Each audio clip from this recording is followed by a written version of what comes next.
right, may the words of my mouth and the meditation of my heart be acceptable in Yahweh's sight. He is our strength and our Redeemer, and it's in His name, which is His authority, that we pray, praise, proclaim, project, and protect today's message. I'm up. Amen. How's everybody doing? Welcome, welcome.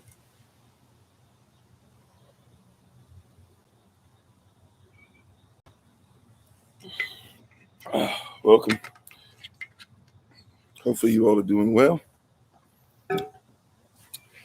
Thankful and grateful to be with you all on this rising. Got a very great word today.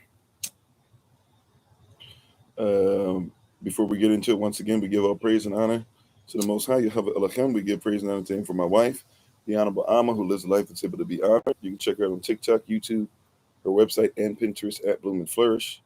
Not A&D, the letter N, Bloom and Flourish. She's a healer, herbalist, chemist, and biologist by degree. And we're thankful and grateful for everything that she does. And the tincture of the month, she has many different natural medicines, many different tinctures that she gives. The tincture of the month is I Am Rested. So if you'd like to be able to get that tincture, have more information about that, let us know.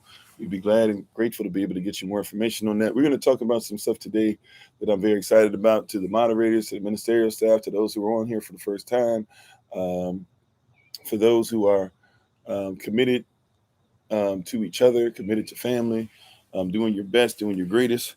I am excited to be before you. We're going to see how this goes. I got my little board and stuff as well if we need it. But first things first, we want to just come on here and really talk about something called the math of nature. Maybe we can call it natural math as well. We can call it mathematics, the maths, whatever.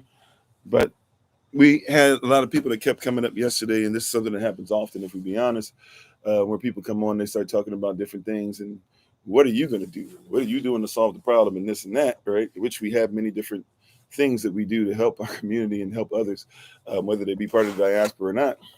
But it's always interesting that people come on and they try to hit you immediately with, what are you doing?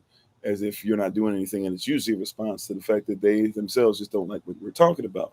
But I want to talk about problem solving, really, and us being problem solvers, because you can't solve a problem if you don't have a problem.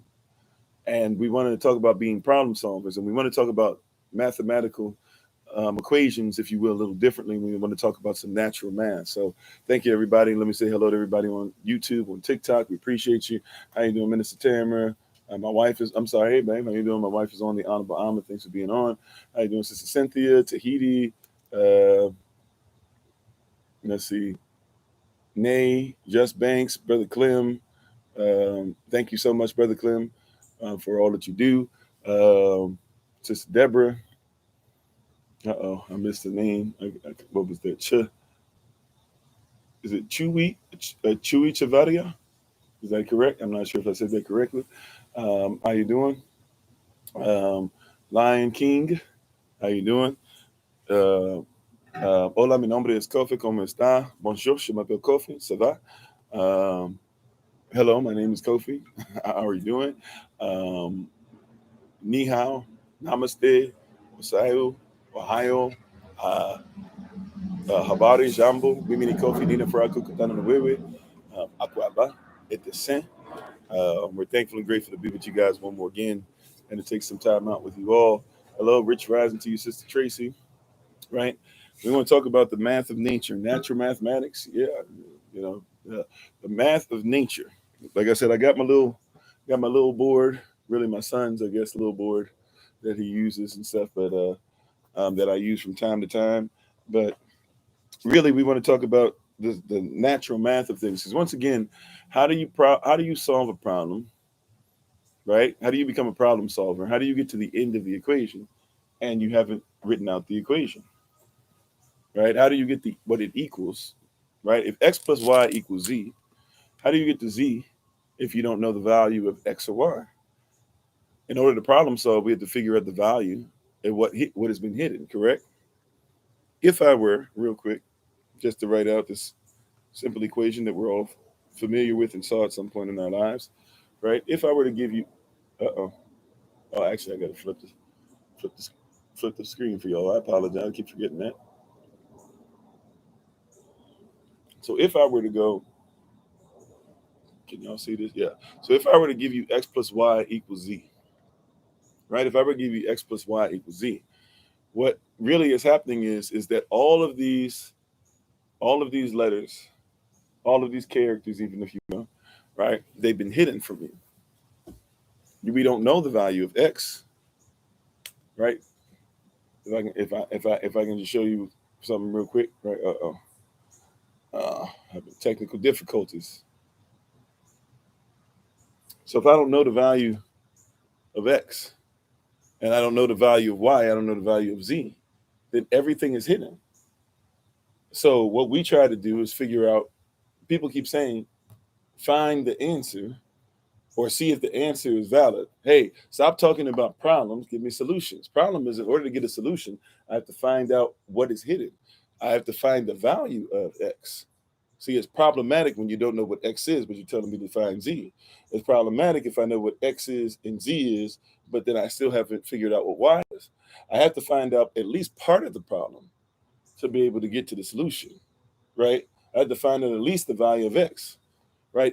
If z is 4, right, and y is 3, then now I know that x equals 1, right? But if somebody says z is 4, but they say x plus y equals z, well, I don't know if x is 1, 2, or 3, or 4. I don't know if y is 1, 2, 3, or 4. So now we get into what's called theories. Theories are things where, hey, I know this is what's happening right now, right? Maybe I know what's going on in one of these, but I have a theory to help me to be able to solve it, right? But I can't really solve it correctly. If it's x and y, that means I'm hyper theoretical. I'm just guessing like everybody else. Somebody says, I don't believe in the Bible you believe in, right? Well, if you don't believe in the Bible that I believe in, okay, you say I got to have faith, but then you give me something that's just as bad as what you have. You tell me to have faith in something the way that you have to have faith in it. You tell me have faith in your belief system. You call it the Big Bang Theory. You call it the theory of evolution. You call it the theory of relativity. You call it the theory of gravity. You call it the theory of neutrons. You call it the theory of neutrinos. You call it, et cetera, et cetera. The list goes on, right? All these theories. You tell me the theories of the Higgs particle. You tell me the theories of the God particle. You tell me to do all these different things. But it doesn't make sense, right, to have a mathematical equation, right, and not problem solve. So in order to problem solve, I must have a problem to solve. How you doing, Sister Rhonda? Thanks for being on with us. How you doing, Sister Sharice? Definitely. How you doing? Right? I have to have something. How you doing, Shalonda? I have to have something to help to solve the problem. Right? But I must admit that there's a problem. Why are you always talking about the past? How you doing, Sister Beverly? Why are you always talking about the past? Stop talking about the past. Talk about how we're gonna and what are you gonna do to solve the problem? Well, first I'm gonna find the problem. That's nature. That's natural. How you doing, JoJo? How you doing? Obviously, Junior Grand Rising to you. That's natural. That's the nature. How do I get to the next level? And I'm not able to problem solve. How do you get an answer without solving the problem? How do you solve a problem without having the tools to solve? How do you have the tools to solve if there is no problem? How you doing, Brother Ali? First things first, let me find the problem. Thank you, Serious Joy. Appreciate you, right? Like first things first, let me solve the problem. When it comes even to my diaspora, see, this is part of the issue we have. How you doing, Tracy? Thanks for being on with us. Part of the problem that I have, and problem that we have, is people keep saying, stop. You need to do this and you need to do that. Problem is that you've never let us solve the problem. How you doing, Minister Select Shante? Right? Yashua is King. Repent. Yeah, we're there. Thank you. Thank you so much. Appreciate it. Right. So solve the problem. How you doing? Right on, man. Thanks for being part of the community. Right. There's mathematical nature, the nature of math, the maths of nature, however we want to say it. Like, how do you solve a problem when you won't admit there's a problem? Do you know when I put a seed in the ground, one of the hardest things that's going to happen for people is that it's going to cause a problem. Hallelujah. How you doing? Didar is, I'm not sure I'm saying that. Didar, Narion. Sorry about that. Thanks for being part of the community, Daniel. right? If I plant a seed in the ground, planting the seed is problematic. It causes a shift. How you doing, S Balance? Right? It causes a shift. It causes a shift. Planting a seed in the ground causes a shift in the ground. It causes a seed has to now begin to push. It has to push through things. It becomes problematic. Everything around it moves. When you plant a seed, it shifts the environment. It's problematic. How you doing later, butterfly? Butterfly. Before, people told us there was no need to plant the seed, or they planted seeds of doubt and stuff. Those were problematic. So if you're going to come out of that environment, if you're in the environment, if you're in the soil, trying to get to the light, if you're in the soil of depression, if you're in the soil of feeling self-deprecation, if you're in the soil of condemnation, whether it comes from others or from yourself, if you're in the soil of my marriage is not working, if you're in the soil of I'm trying to become sovereign, if you're in the soil of I need something different, if you're in the soil of I don't feel loved, if you're in the soil of a lot of different things, guess what has to happen? First things first, we have to come to the realization that if you are a seed that's planted in this soil, you're going to have to become problematic to the soil. You're going to have to root. You're going to have to cause a whole way of life, right, underneath the soil before you can even get to the light, right? You have to be problematic. You have to become a problem solver, right? If a seed is planted around a house, it can still root, but it has to figure out a different way to get around the house before it can come up, right? It has to be able to root in deep roots, right? And some are extremely deep roots grow in different things, etc. To the point you never consider personally, you're hooked. Okay, amen. Thank you. Yeah, exactly. Oh, thank you for being on. How you doing, Krypton? Right. These are things that we don't. Like people keep talking about. Oh, you got a problem. So mathematically speaking, though, what is my x? What is my y? And where is my z? That's simple mathematical equation, right? X plus y equals z. I know there's some x plus y plus z and stuff. We're gonna keep it simple today, right? X plus y equals z. What is the z? What is the end game? What is the vision? What is if getting to the light and becoming the tallest and greatest plant that you've been called to be, if growing the most fruit is part of the equation,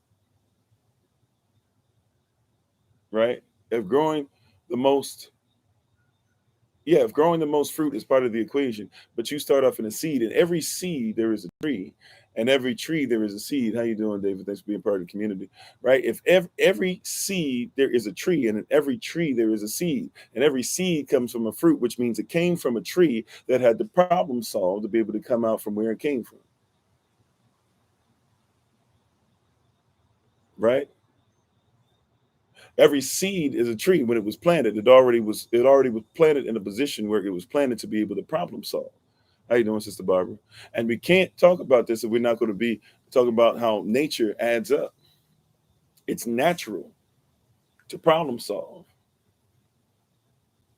Mustard seed, one of the smallest seeds, right, grows into one of the biggest trees. Has the problem solve. How does something so small become something so grand? Now they're pretty big seeds, but you know the seeds that become, they're not the biggest seeds, but they're pretty big seeds. With the seeds that become, the redwoods. We had a chance to be able to see the redwood trees, right? We saw the ones that only get to about get to be about 310 feet. I think one of the branches was something wild, like it was 100 and something feet long or something like that. It was like as big around as I forget how big around they said it was, like a car or something like that around one of the branches that was on it, right? And we saw one of the seeds fall right in front of us, right? And the seed's pretty big, but the tree grows to be 310 feet. You know how that tree survives? You know how it's problem solved? It deals with a lot of fires, natural fires and things like that, but there's also a lot of arsonists that like to go into woods. Who knows why people decide they want to burn down what's natural? That's a word in of itself, right? How you doing? I don't know how to pronounce this. Amaka, the trucker. I'm not sure, but thanks for being with us, right? And being part of the community. How you doing, Michael? Thanks for being part of the community. There are trees that the seed falls down. But when these seeds fall down in their natural habitat, these seeds turn into trees that are 310 feet tall. There are bigger versions of them that are further up north than what we went, grow to be 365 feet tall. How you doing, Keith? Right, 365 feet tall. Now, these trees, though, because there are a lot of arsonists and just because of natural things that happen, storms, things of that nature, lightning, etc., there's a lot of forest fires that happen in that area of the country. Talking about California, Northern California area. A lot of these trees in the redwood forest, they catch fire. Why do the redwoods survive? Right? When they were created, these seeds were created in them with the ability to problem solve. When fires happen, all the other trees end up going away, they get turned into ashes, all these different things, etc. Right? What happens with this particular tree? This particular tree has a couple things that works in its favor, right? It has some equations that have happened.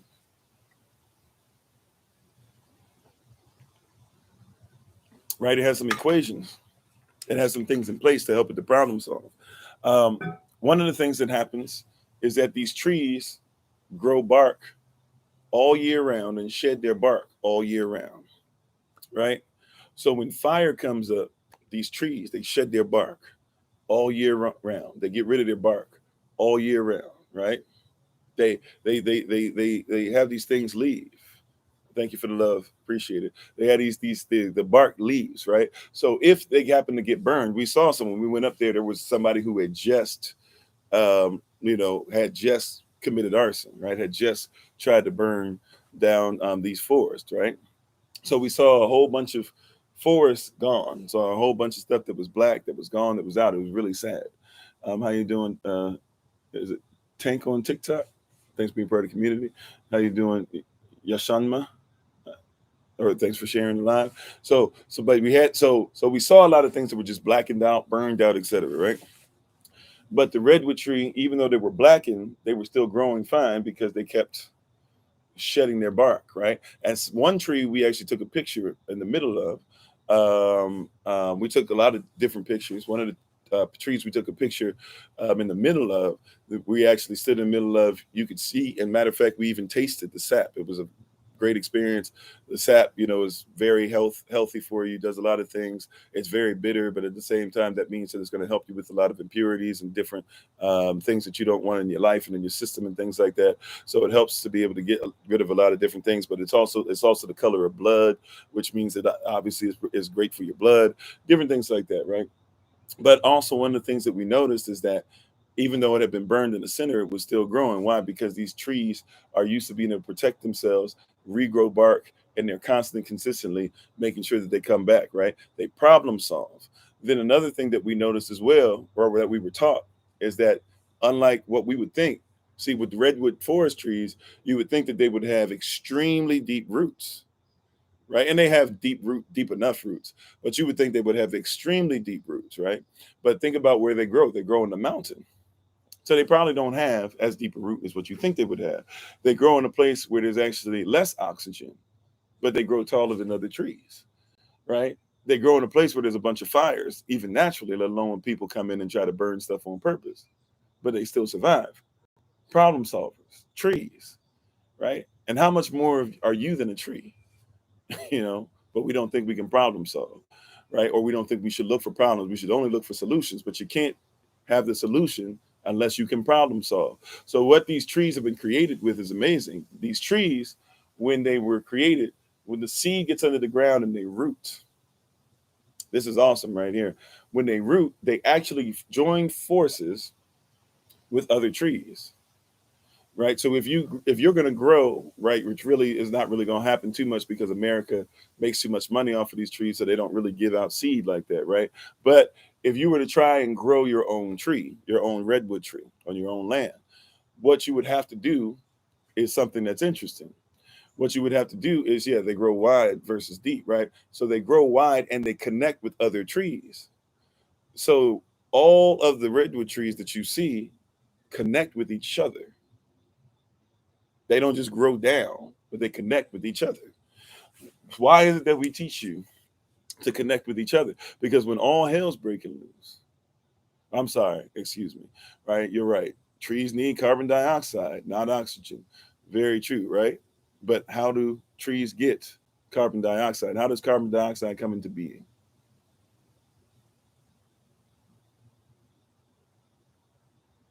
What creates carbon dioxide?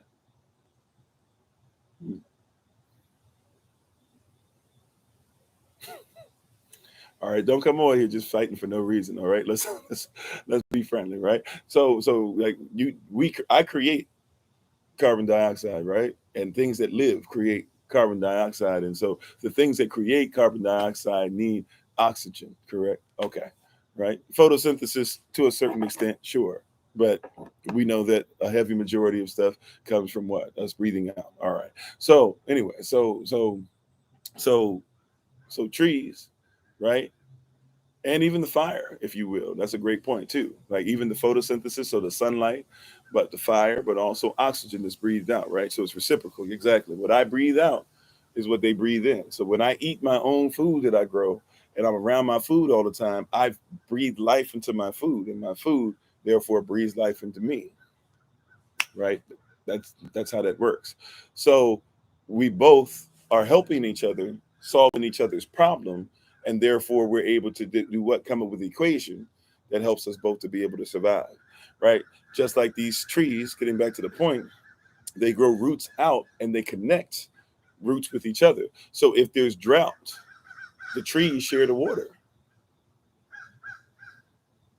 Did you see, right? The trees actually reach out to each other. And so in California, when there's huge droughts and it gets real dry, and even if there's no fire, but it's just dry, the trees share water with each other because they reach out and they connect to each other. See, they're problem solving. And when people tell you, hey, stop focusing on the problem, focus on the solution, we can't solve something that we don't realize there's a problem for. Why is it that in nature they've got this equation down, but when it comes to human beings who should be natural or natural, we argue about what? Coming together. People get mad. I say, hey, we should talk about things that are going on and things that have happened in the story of mankind and talk about how people didn't come together. Well, why you want to talk about that? I'm not those people that did that. No, yeah, but if we don't learn from their mistakes, we'll repeat the same thing that they did. They planted a seed themselves. And if you're not careful, that seed is going to displace stuff and displace your things in your environment and have all these different things all over the place. Right? In every seed, there is a tree. In every tree, there is a seed.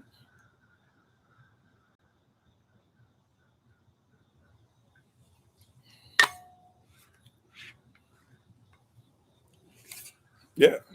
And you said we the problem. If we're not the problem, we're the solution, or we are the problem if we're not the solution. Matter of fact, the problem is the solution. The problem leads to the solution. There's no need for a solution if there is no problem. There's no need for you to get better if you don't have anything to get better in. There's no need to have a community if there is no need to have a community. See what I'm saying? There is no need to be victorious if there are not victims. There's no need to love yourself if somebody taught you to hate yourself. There's a problem and there's a solution. Why is it that nature gets it, but we don't? We fight. We don't invest money and talk about our poverty, but squirrels. You said, how about not live and dwell in the past? Okay, once again, let me help you out with something. To live in the past would mean that I'm in 1914. I was watching some stuff from World War One today. To live in the past means I would be in 1914. I'm not in the past. To dwell in the past, even figuratively speaking, as you're speaking, means that I would have been talking about 1914. I have the knowledge of what happened in 1914 and what happened with Germans and Americans and Europeans and Prussians and Russians and all these different things, and how people, it's literally now called what I was watching, the documentary is literally called the wasted war, right? Literally, where things are wasted, right? So if I learn from that and I say that was wasted, all those lives were wasted, nothing really happened, and we went right back into another world war because we didn't learn our lesson, I'll say, you know what? I'll learn from World War One, and I'll learn from World War Two, and I'll learn from the Korean War, and I'll learn from the Vietnamese War, which America lost, by the way, right?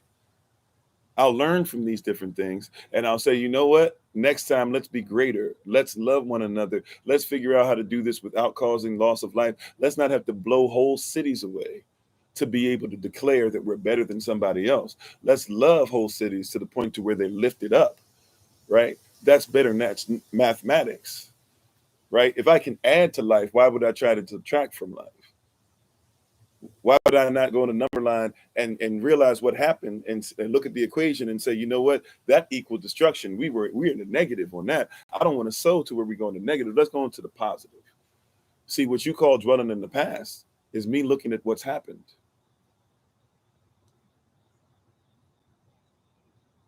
I have no problem looking at what's happened. By the way, if you don't want to dwell in the past, here's a little equation for you to think about on your own. If you don't want to dwell in the past, why do you speak English? Stop dwelling in the past. Make up your own language. We know English isn't even a real language. It's 40% French. And Americans don't even like French people. You know, that whole thing, right? Why are you speaking English? Every time you say tion on the end of a word, you're speaking Latin or French. Why would you do that? Stop speaking in the past. Don't dwell in the past. Come up with something that's better. The reality is, it's not dwelling in the past to let the past shape you and inform you. Why do I look the way that I look? Because two people in the past came together and had a baby, right? I don't have to do the same thing that those people do today. Like, there's great things that they do that I kept up with, right? And there's things that I don't like so much that I did not keep up with. Hey, how you doing, Keon? Right? How you doing, Miles? Yeah, people are scared to grow. So I'm not telling anybody to stay in the past. Every seed is a tree. Every seed is already a plant. The tree that you see is a seed. The seed that you see is a tree. It's crazy to say to the tree, don't dwell on seed and don't create any more seeds. Because if you don't create any more seeds, you don't create any more life. It's crazy to say to this, it's just as crazy to say to the plant or the tree, right? The plant here. It's crazy to say to the plant, don't make any more seeds. Don't focus on seeds anymore. That's stuff of the past. Why are you trying to bring up seeds? Why are you trying to bring up a bunch of stuff? Why are you trying to tell people, why are you trying to tell these seeds to press and try to become great? Stop bringing up the past. You're not the same as they're. Why are you trying to have what you became? You stopped being a seed a long time ago. It doesn't make sense. These are great. These sound great, but really they show not just cognitive dissonance. They show Dunning-Kruger effect. They sound great, but in every seed is a tree, and every tree is a seed. Every word that comes out of my mouth is a seed. And you know, seeds can lay dormant for 40 years. You wouldn't say to the seed that lays dormant for 40 years, but then becomes a tree, hey, why are you dwelling in the past? Why you been a seed? The seed might have stayed dormant for 40 years because the conditions weren't right for the seed to grow. Yeah, trying to keep them from doing what they're ordained to do, you know. Ironic, you can't talk about the past, but others revel in their history. Yeah. Their revelation is their history. Revelation literally means to rejoice in that which you are, which you do, right? And you know, what you or the places you're in. Yeah, if you don't know the past, you don't know the future. That's why a lot of us have problems. I know a lot of our people are not blessed to be in a situation that I've been able to be in, which is I know where my people come from. Isn't that crazy? That's a bar, Sister Cynthia. Yeah. You know, isn't that crazy? A lot of us, we struggle.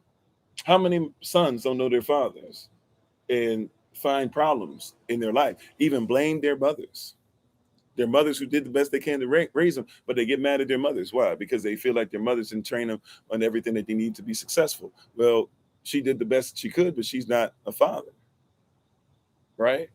And then you blame her, but the father might have left on his own. But there was a seed that father planted the seed physically, but didn't plant a seed psychologically, didn't plant a seed emotionally, didn't plant a seed spiritually, didn't plant a seed and emotionally. I said emotionally already, right? Didn't plant a seed naturally. He had no natural affection. He planted a physical seed, but he didn't do the natural thing, which was stay around to raise his child. Now you got a child that was planted, but really doesn't have any other seeds put inside them. You said you didn't know your stepdad was your dad until he died when you were 18. Yeah, you know, but you had a father-like figure. But when you found out that he was your stepdad, you probably wanted to know a little bit. You know, even if you weren't pressed about it, you probably still wanted to know a little bit, right? If I don't know the problem, that I don't have to have solutions. If there is no problem, I have no solution. See, and when people say that, man, stop talking about problems, focus on the solution. What they're really saying is, I don't want to deal with problems. I'm not strong enough. I know you don't want to hear it, but really what you're saying is, I'm not strong enough to deal with problems. So let's just only focus on solutions. Problem is, problems without solutions are lies. Problems without solutions are lies. May I say that one more again? Amen, Tracy. Together, everyone achieves more. Yeah. May I say that one more time, though? Because some people ain't trying to hear that, but that's real. Problems without solutions are lies, which means solutions without problems are lies. You cannot have a mathematical equation if there is not something to solve. You cannot talk about becoming greater if you're not willing to solve. See, some of us can't get greater because we're not ready to solve. Give me problems. Uh-oh. No, I don't want no problems. I want clear. I want it to be easy. No, give me problems. I'm built to problem solve. I'm built to break curses. I'm built to break generational curses. Thank you, man. Oh, that's nice. I never seen a September one, right? Yeah, give me the curses, right? Because that's what I'm here for. I problem solve. Give me some people that can use my gift to be able to help them to solve problems. Why? Because I problem solve. I realize that that my vision is on the other side of the equal sign, right? It's on the other side of the equal sign. It's maths. Let's do the maths, as the English would say, right? Proper English, the person was talking about earlier, or what wasn't talking about, but we used earlier, right? If X plus Y equals Z, right? That means that I need to know Z. Z is the vision. If I don't have any vision, then guess what? It will actually go from being addition to division. Any person without vision is going against their vision. May I say that again? Anybody who is talking about they have a vision, they say that I'm a seed and I'm going to become a tree, but you don't know what kind of tree you are. You are somebody that is a seed that's planted but has no destiny. Every seed that's planted is not going to become anything different than what that seed is. It will not, if you plant an apple seed, it will not become a banana tree. If I plant a cactus plant, it will, all right, if I plant a cactus seed, it is not going to become a mustard tree. Right? Any plant that is seed, or I'm sorry, any seed that is planted will not become anything other than what it is called to be. So you have to be able to envision what you're called and able to be able to go through the growth process. Problem is that you keep talking about you don't want to go through any growth. Growth comes with what? It comes with problems. Oh, I like that. I didn't think about that. Zygote Z equals zygote seed. I like that. I didn't think about that. That's on point. Thank you. Who was that? Uh, Oh, okay. Upset alchemist. Okay. Right. You said, I'm sorry, new line, specific religion, pantheism. Um, well, I mean, I believe in the Bible, but I'm not a Christian. I am a Quahedith, which is an assembly. Some people call it a pastor. And we come from our culture. So we bring our cultural perspective. So if you listen long enough, you'll probably catch up on some things as far as belief system, right? It's kind of hard to deal with. If you really want to know more about it, we have a YouTube channel. We have a whole playlist called Having Been Led as We Believe. And it literally just talks about what we believe. So you can come, if you want to see what we believe as as a community, as part of the diaspora, we try to make the main thing, right? But today we're talking about the nature of math, mathematical nature, the maths of nature, et cetera, et cetera. How do you become a problem solver if you won't do what you're naturally called to do? How you doing, brother TJ? You solve problems on your way. Hear what I'm saying? You solve problems on your way to becoming who you are. The seed solves problems on its way to becoming the tree, becoming the plant. Remember, somebody said yesterday. I said yesterday. I quoted, and I know some people doubt whether Shakespeare actually was the author behind the Shakespearean plays and stuff like that, whether he was the actual playwright or not. But regardless, let me just stay with me. Shakespeare. There's this Shakespearean quote, right? How you doing, Sister Nakia? And thanks for being part of the community. Durik. I don't know how to pronounce it. I'm sorry. DUDURIKHOTSO7. Thanks for being part of the community. I'm sorry. I'll try to get it. I apologize. I'm not getting it the first time. And thanks for being or joining up. We had you on before, but thanks for joining up. This time's definitely weird. Right. I said yesterday, the quote is a rose called by any other name, right? is still a rose, right?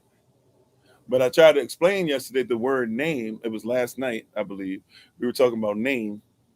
And when I tried to explain that the word name, Sham, it means authority, right? He said there's no growth without conflict. Conflict is challenging, and when you're challenged, you grow. Yeah. How you doing, Queen Sheba? Right? How you doing, Aphrodisiac? How you doing, Kenneth? Thanks for being part of the community. So I tried to show, and people were like, "No," because even if you call a rose something else, it's still going to function as a rose. True, but here's the problem: if I were to take you and I were to take you to another place, we talked about this last night, and I were to say, or you were, and you were to tell me, right? Let's say we went to another country, and you were to say, "Hey, you know what? I want to go ahead. Um, let's go look for those roses. I'm sorry. Let's look for those dandelions over there." They would say, "There's no dandelions over here. What you talking about?" You say, "No, I want to look for those dandelions. Let's get those dandelions." They say, "There's no dandelions over here." And then finally, you might capitulate. Finally, you might admit that you have to call it by its authority, by its name, by what it is. And you say, "Okay, can we go look at those roses?" They say, "Oh yeah, those roses, cool. Let's go look at them." Now, if you want to look at some dandelions, there's some dandelions that way, right? Because you can call it whatever you want, but it's only authorized to be what it is. And the problem is we keep trying to call stuff what it's not, trying to authorize it, to be something that's not. It's only authorized to be what it is. So I can't take as much as you might try. See, this is what we're having problems with. This is when world powers start to die. You can tell when you start taking stuff from what it is and trying to recalibrate it or authorize it or trying to say something else. How you doing, Shalom Prince? Right? When you try to take something that is something from what it is and be something different. And a lot of us do that with ourselves. That Willie Lynch syndrome. How you doing, Eugene? Grand Rising, I'm doing well. Hope you're doing well up in the D. Right? Like people having a problem because things are planted and people and things have been planted in the environment, but they cannot become what they're supposed to. How you doing in photography? They cannot become what they're supposed to be. Why? Because they've been planted under false pretense. What do I mean? You can't be. I know as much as you want to be, you're not going to be a banana tree, and I'm going to plant you in Alaska. Y'all show me where that works. And don't be like, "Well, I can put you inside and indoors." We're talking about natural law. We're talking about the math of nature, right? Mathematical nature, the maths of nature, how things add up. You can take a banana tree all you want, but when it get cold, that banana tree ain't going to work no more. It dysfunctions, right? If I take, see, sisters, I get it. People be talking about we can't find no good man and all this stuff or whatever. Where you looking? See, because a man's supposed to be in his work. A man's supposed to be in his work. A husband's supposed to be in his work. He's supposed to be in his calling. And when he's in his calling, while he's in his calling, when he's looking for his life to continue to be greater, he will find a wife. Are you in a position where you're supposed to be a wife? Are you planted where you're supposed to be? Is he planted where he's supposed to be? When you come together, you know enough about each other. So then all of a sudden you see what the other person is. Instead, what you do is you find a man that's malfunctioning. What do I mean? Right? Adam was created and then was put in the garden, if you want to go there, right? Adam is created and then he's put in the garden, right? Adam was in the word Adon, or what we now call Eden. It means the presence of the Most High, a delightful spot. It means a place of worship. It means a place where work is being done. And the word garden even means, and also means kingdom as well. The word garden actually refers to a word that not only means a nice place where flowers are, but the word garden also means a place that's gated off. So by definition, you ain't got no garden if it's not gated off. So Adam had to be put in a place that he was disciplined in, gated off, had to work, was in the presence of the Most High. And you keep looking for men that ain't even in the presence of the Most High. They're not planted in the right place. But you keep trying to figure out why they're not growing in the husbands. You can't plant a little boy mentality into a man. The man will malfunction. Yeah, we should decolonize ourselves. And we should colonize. Actually, we should break from the one colonization and we should colonize. Have our own. Right? Be with like-minded people. That's how you break out of a system. Right? But nevertheless, right, you cannot People don't want to hear this, but you cannot. You cannot do these. We're doing this thing wrong, right? If you're trying to plant a little boy, see, you plant a little boy into your life. You don't even think about his mentality. You'll even say stuff like, well, he's not all there yet, but when we get married, he'll get better. I can change him, this and that. No, you can't change him. That seed is what's planted. Little boy growing in there, in the soil, your skin, the dirt, the earth, the arats, the asase, trying to manufacture those perfect Ken dolls, right? You look, but then you say, all men are trash. I was listening to some sister and I was trying to listen to her for what she was saying, right? And she was making a big deal. I didn't know, apparently, because I don't pay attention enough, but apparently there's a sister who's a psychologist. She basically said that all black men need to make sure, but like apparently she was yelling or something. I haven't seen the original video, but apparently she was yelling and stuff and saying black men are terrible and they need to go back to counseling. All of us need counseling because all of us are terrible towards women and this and that or whatever. And apparently black men got upset about it. And then there was a black woman who wrote an article that revealed the woman's real name. And so the black sister, in a sense, I guess, betrayed the black sister who said all this stuff about black men. And so there was this black woman who tried to be calm, but basically said like black men are trash. Right now, I hear what you're saying, but the problem is when you're talking about these black men, who are they? See, where are you looking for? Where's the seed? My wife and I were lifting each other up last night and affirming each other, and we were and I was telling her about the fact that in the worst times and even in our worst arguments, whatever, when she met me, I was not anywhere close to what I am now. I was coming out of now we're able to travel and speak, and I'm able to take care of my family and do all these things. When she met me, I was just coming off the street. I was in transitional home. She helped to save my life. She helped me to get on track. And even in all of our arguments, she has never brought that up. She's never used that against me. Right. But in all the stuff that she did, and we were lifting each other up. Right.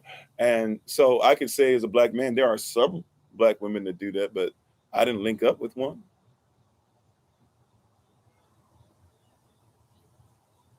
Right.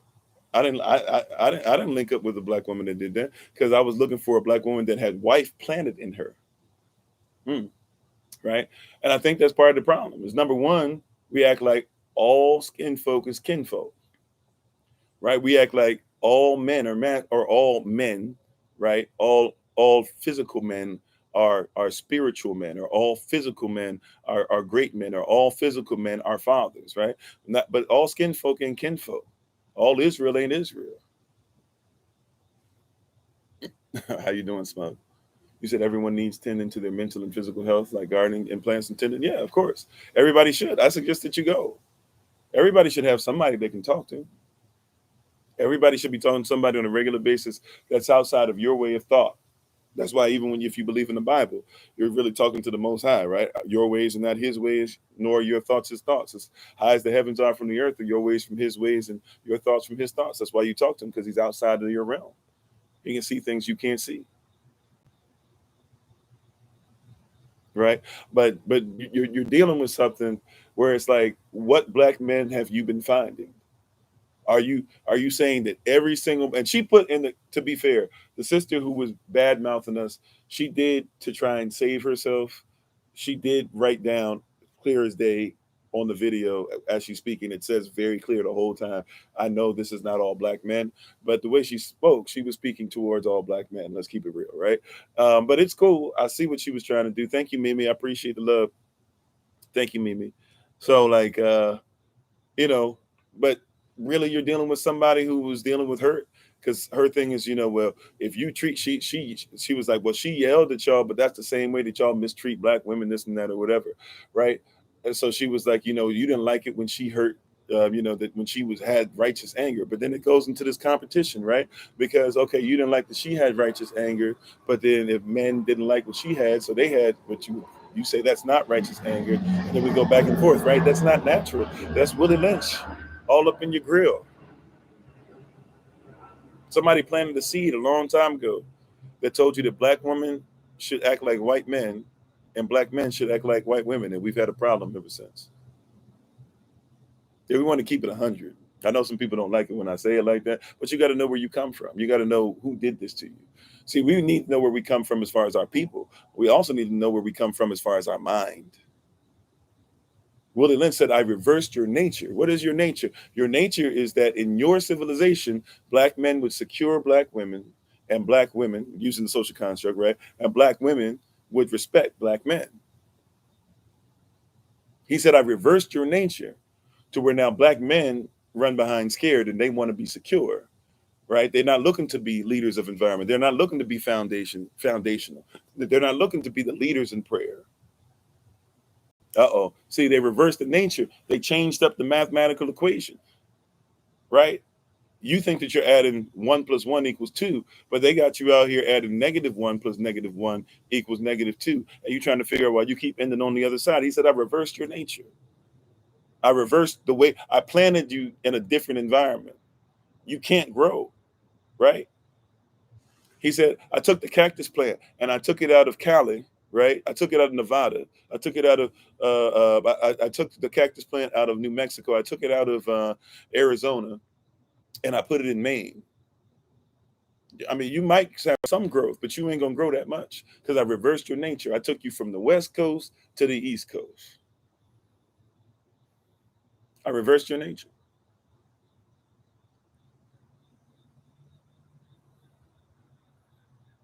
The wicked system has everything and everyone twisted, abnormal. Humans are inhumane environment. Yeah. In the very Bible that we read, it says men would be, 2 Timothy chapter 3, it says that us as human beings would be without what? Without natural affection. Affection is a natural thing. Do you know that plants grow better when they receive affection from you? If you don't believe so, don't just play music to your plants. Start talking to your plants. See if they grow better or not. Even plants like to be loved on and talked to and touched and taken care of. And if they need help, you go to the barber, you guys get haircuts and stuff like that at your barber, right? And at your stylist and stuff like that. Plants like it when you prune them because they grow better. How you doing, Minister Sonia? How you doing, Dennis? Right? We're outside of our nature. Somebody reversed the nature. You said you do that all the time. Yeah. We become outside of our nature. Well, plants react to negativity too. Guess what? They grow. They grow whether you give them negativity. They grow whether you give them positivity. Problem is do you want a negative plant or you want a positive plant? So you're absolutely right.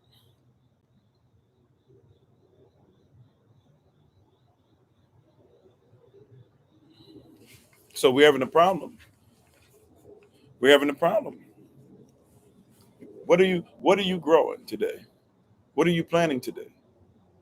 Right? If you're in a system, Willie Lynch legit said, hey, what we'll do is when we take people off the boat, right? We'll take them in and we get ready to sell them, but we see that they got a problem. They still want to fight. Why? Because men are supposed to be making women feel secure. So we'll find the most honorary man. We'll find the brother who's the leader of the pack. We'll find the Malcolm X, the Martin Luther King Jr., the Marcus Garvey, the Dr. Huey P. Dr. Huey P. Newton, sorry. We'll find the Dr. Amos Wilson. We'll find whomever. We'll find them, right? And what we'll do is in front of everybody, it says that we'll take that person and we will legit strip him naked in front of the other men, women, and children. We'll tar and feather him so he's already burning, and we'll make him look like a chicken. That means we're trying to make him look like he's scared. Then we'll bring him in front of everybody, and we'll go ahead and spread his legs out on two different horses going two different ways. We'll set him on fire, and then we'll have two horses pull him in opposite directions. He'll rip apart while everybody sees his manhood at the same time. Literally see his manhood. They said we'll do all that, and while that's happening, we'll beat the other men, not to death, because they represent what? They represent finances. They represent what he called good economics.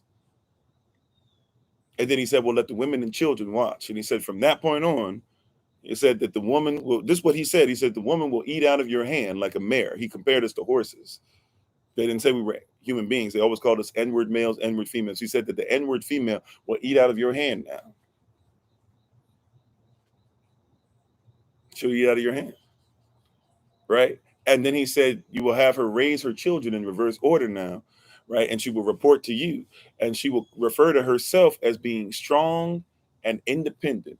And isn't it interesting that still to this day, we're still using slave terminology to talk about our women as strong and independent? Corrupt roots, right? You planted the seed. He said, if we teach this for a year, he said, don't worry about the first generation that comes in. He said, if we teach this to everybody and do this and imply this and are disciplined in doing this for a year,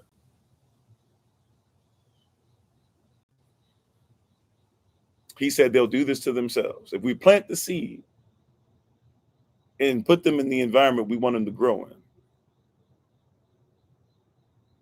See, what we need to happen, for some people, we'll call it a miracle. He didn't call it a miracle. He called it a because he said that they had people, scientists and stuff, that study these techniques. And he said that we think it's a miracle. How are we going to grow to be a seed and ever get out of the darkness and push through to the light? If this is our plight, if this is what people have done, is this all we have? Some people have come on here and they just straight give up and they just say everybody's failed, everybody can continue to fail, right? Those are people who usually are dealing in depression, right?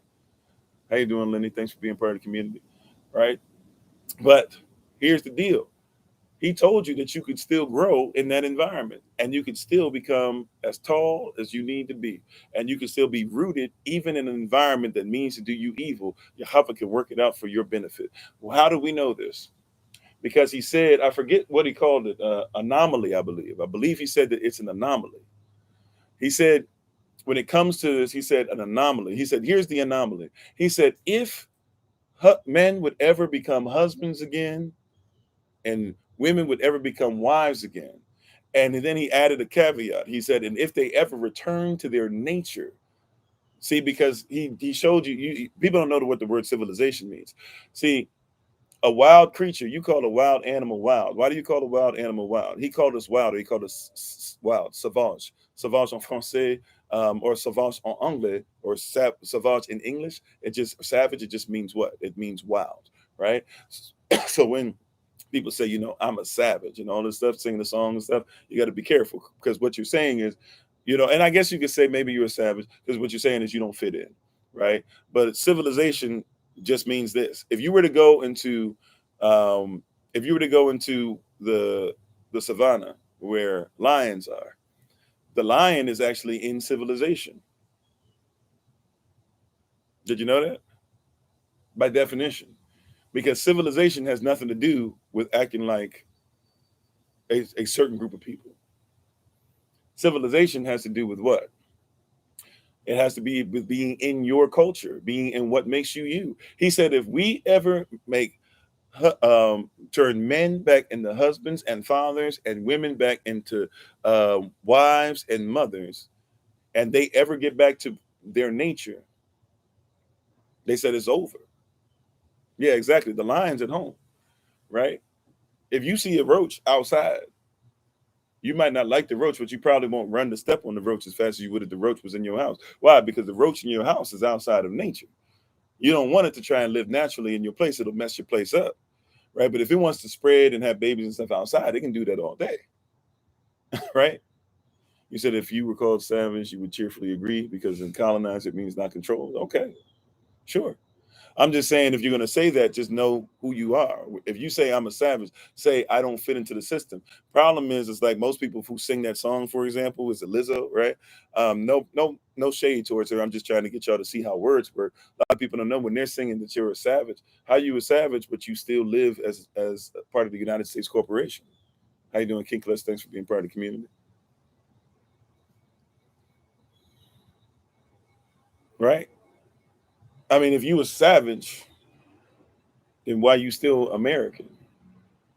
At least modern American. You see what I'm saying? So people don't know what they're talking about. But if you're a savage to the system, you have to be yourself, which means you have to have your own culture, which means that you have to be willing to grow outside of their culture. See, the seed, it starts in the soil, but it has to pop out at some point. And then what happens is, even if it was rooted in this soil, it keeps trying to get closer to the light.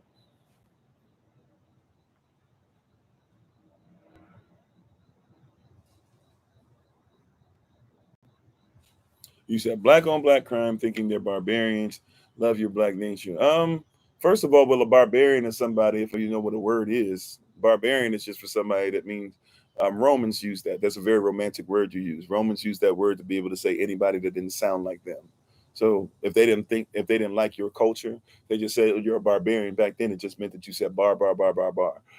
So I'm cool with you coming on and trying to twist my words, because that shows that I am a barbarian to you, which means I'm not in your culture, which means that I'm blessed to not be in your culture. If your culture is to come on and try to make fun of people, number one. Number two, black on black crime is a myth.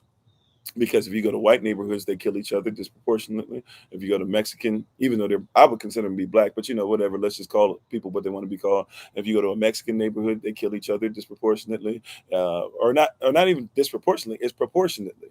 It's a mathematical equation. If a bunch of people are in the trailer park, right, and they're gonna kill each other, and they happen to be white. If a bunch of people in the hood, they're gonna kill each other. If there's killers there, they kill people that are around them. Why? Because they happen to be black. If you in white neighborhoods, now why is it that in all that stuff you don't call it white on white crime?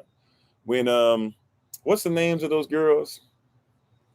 And I'm not even trying to go here, but see, we got to erase these seeds. See, sometimes people try to plant seeds and you need to rip them out the ground.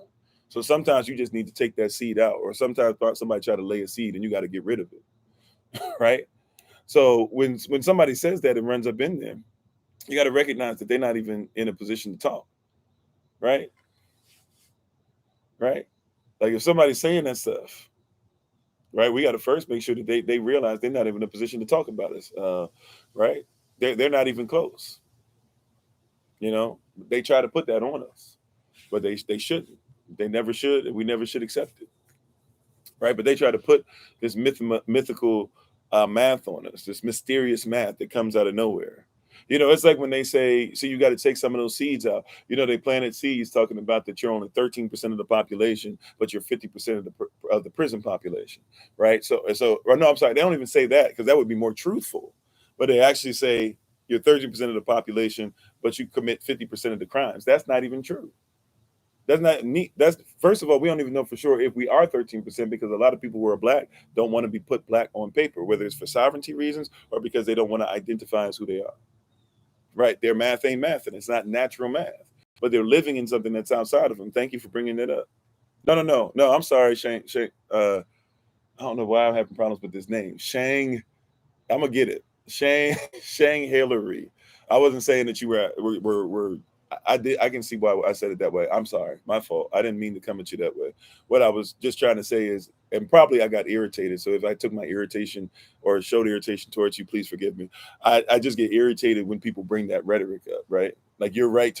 I know what you're saying. You weren't saying that's what you believe. Obviously, that's not what you believe, right? I'm just saying that, when people bring that up, you have to make sure that, like, that seed is taken away, right?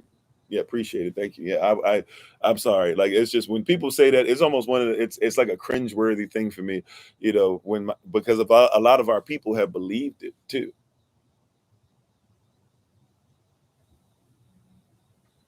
I mean, if you want to be God's children, I don't worship God. I worship somebody else.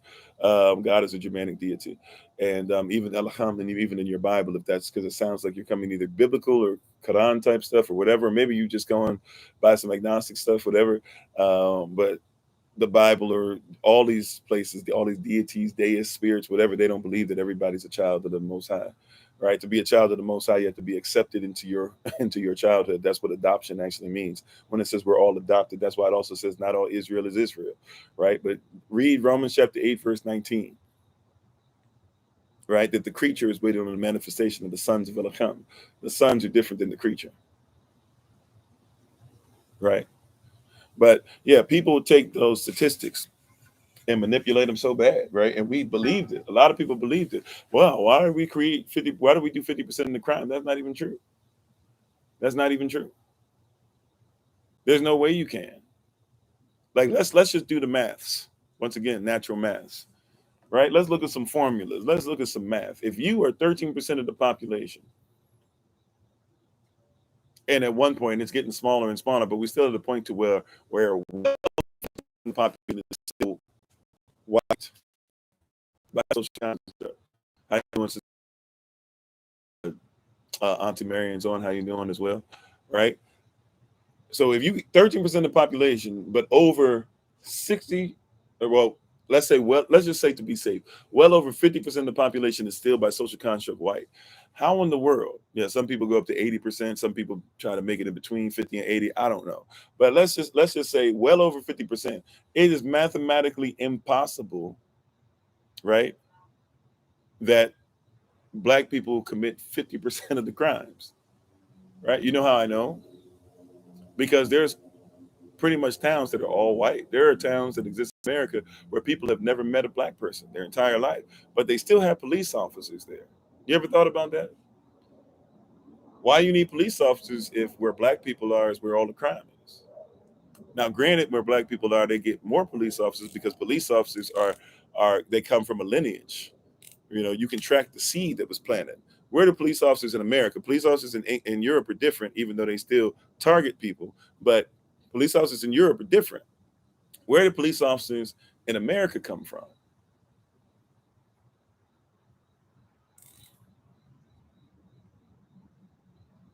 Right, slave patrolmen. They still wear the same badges. Look at the badges of a Texas, lawman now and a Texas slave patrolman back then. They had the same badge. They ain't even change it. They can't, right? You can look at it in different states. You find that. Look, go do a Google image search, and you'll discover real quick that the same badges they had back then, the same badges they have now. They ain't even changed.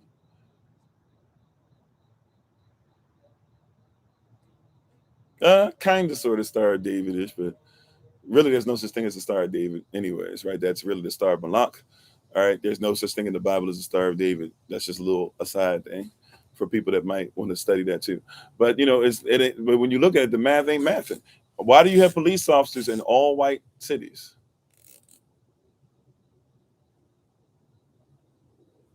You said the cat's watching me. Okay. Right, you said that's the rich area. Hmm.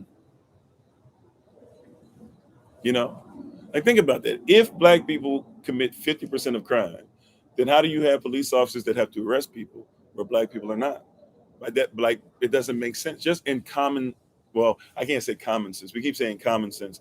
I guess people mean common sense because you think there's common people, like lower people. But sense is not really common. You know, but it's been planted. Is the point? So if that's been planted in our community, how do we solve that problem? How do we rise out of that if we don't admit that we have a problem? Is that problematic that they teach people, black and white, that their 13% of the population could possibly create 50% of the crime? If that's the case, black people all should be locked up. There's how you doing, Brother Corbin? There's a problem. If it's true that black people, 13% of the population commits 50% of the crime, then it means that all 13%, right, or 100% of the 13%, if you get what I'm saying, they all need to be locked up. Now you got a messed up solution. You catch that? Now your solution is jacked up. Once again, I can't have a solution if I don't first admit a problem. Solutions without problems are false, are fallacy, are garbage, right? Problems without solutions are garbage. See, a lot of people live in problems but can't see solutions. When you can't see a vision that gets you out of your problem, you can't solve the mathematical equation. You're outside of your nature.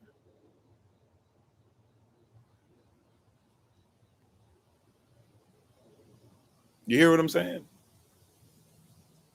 Right? If I have a problem, but I cannot figure out how to get out, I'm going to be in a bad spot. If I have a solution, but there's no problem, right? A lot of people's solution is forget the problem. If I have a solution with no problem, you have a situation you cannot get out. You cannot solve without problems and solutions. Impossible. You cannot solve if the seed is in the ground. It must be able to solve a problem in order to become a tree. It has to problem solve. It is natural. It is nature, right?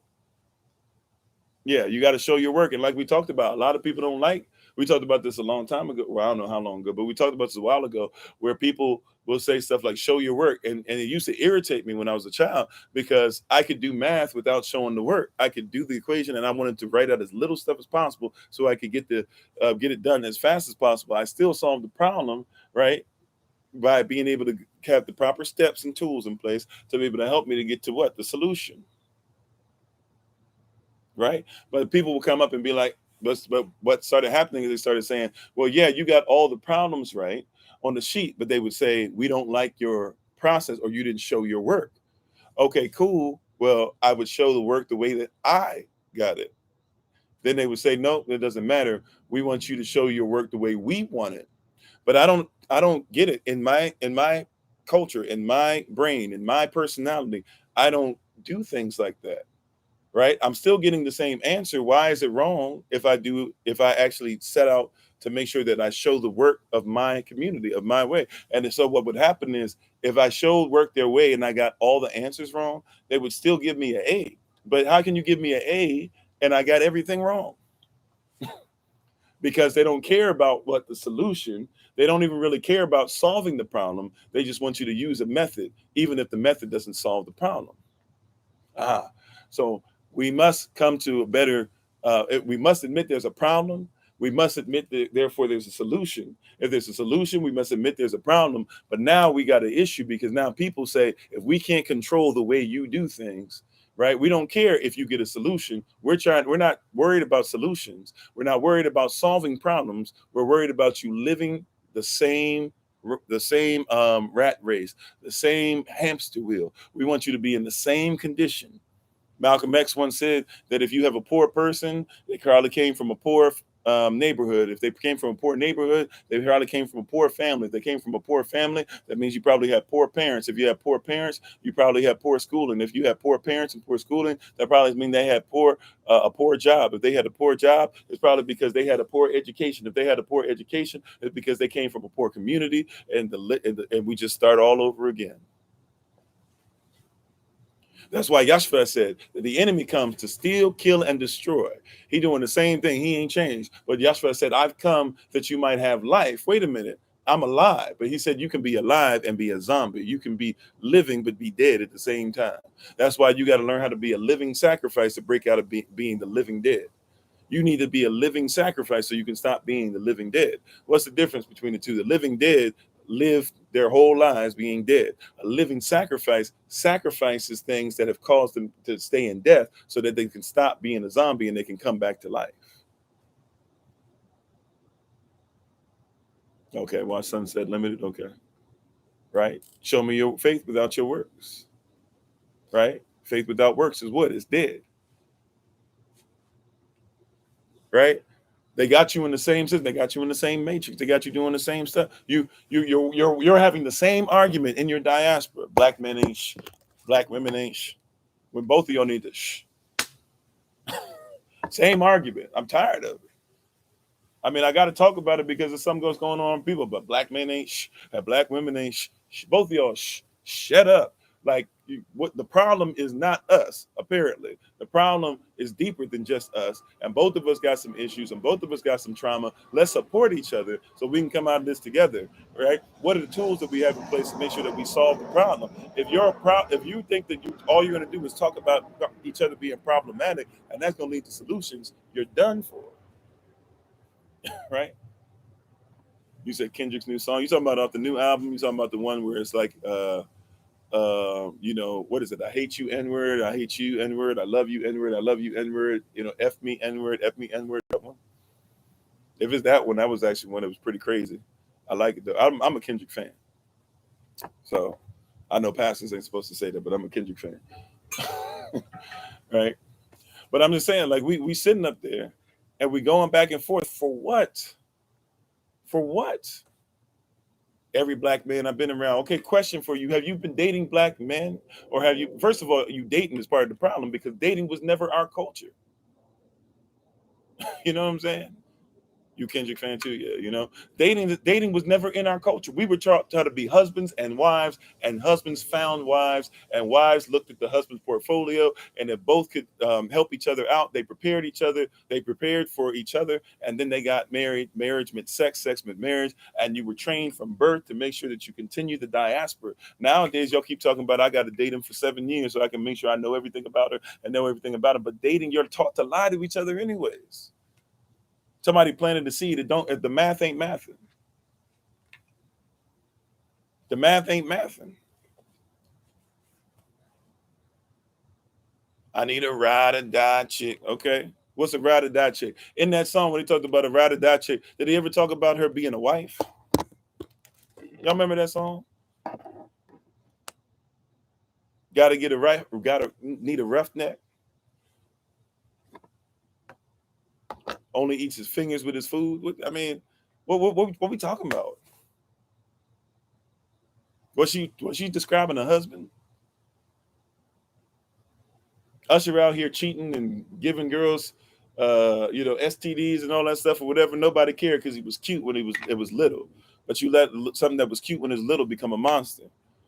Singing the lyrics at 7 o'clock on the dot. I'm in my drop top cruising the streets, right?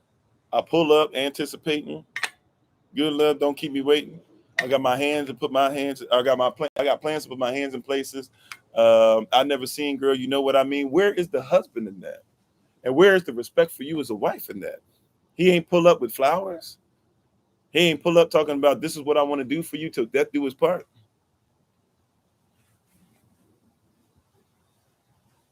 I mean, what are we doing? Why are we putting this stuff up? It's because seed's been planted, but the math ain't mathing. Today we came here to destroy some of this false math that you've been living by, that you swear by, that you use against each other. You've been dating little boys instead of trying to find husbands, right? You've been dating little girls instead of trying to find husbands,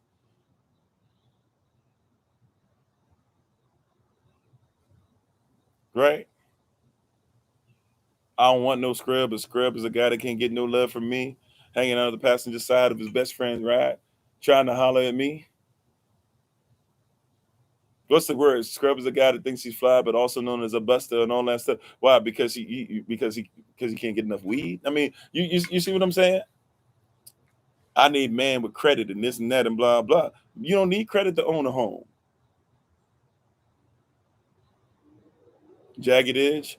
Is Jagged Edge the one that said, uh, we ain't getting no younger. We might as well do this. Where they do that?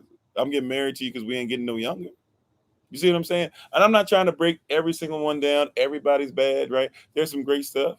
I even like we were 5 steps from eternity, 4 steps past love and 3 wishes, right? From touching the heavens above. There's some nice stuff out there. But I've had to stop listening to certain songs. Like I love me some John Legend, but I've had to leave some of his stuff behind. Like I used to love the first track off the big album that everybody knows him off of now that got him his notoriety. What was I can't, I talk so much I've lost my singing voice. I can't even sing. I could kind of sort of sing backup. I can't do that anymore. Boys are like, maybe we could, or maybe I should rob somebody, right? So we could live like Whitney and Bobby. Something I can't remember the lyrics of that part, but I had to like disassociate myself, right? Baby, when I used to love you, I'm in a marriage. Why am I having somebody feeding me, baby, when I used to love you? You know why that's okay for us? Because love is love is the opposite of what our community is supposed to be. Being together forever is the opposite of what we want to be.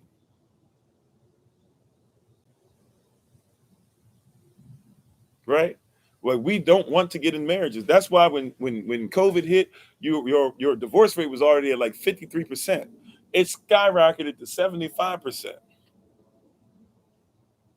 And nobody even cared. Not even that many people were talking about it.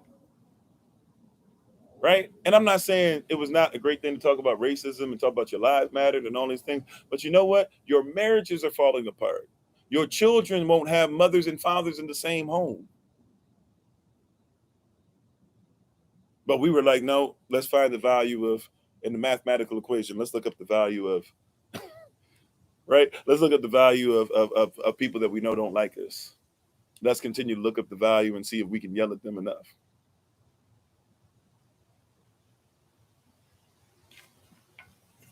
What's that got to do with anything?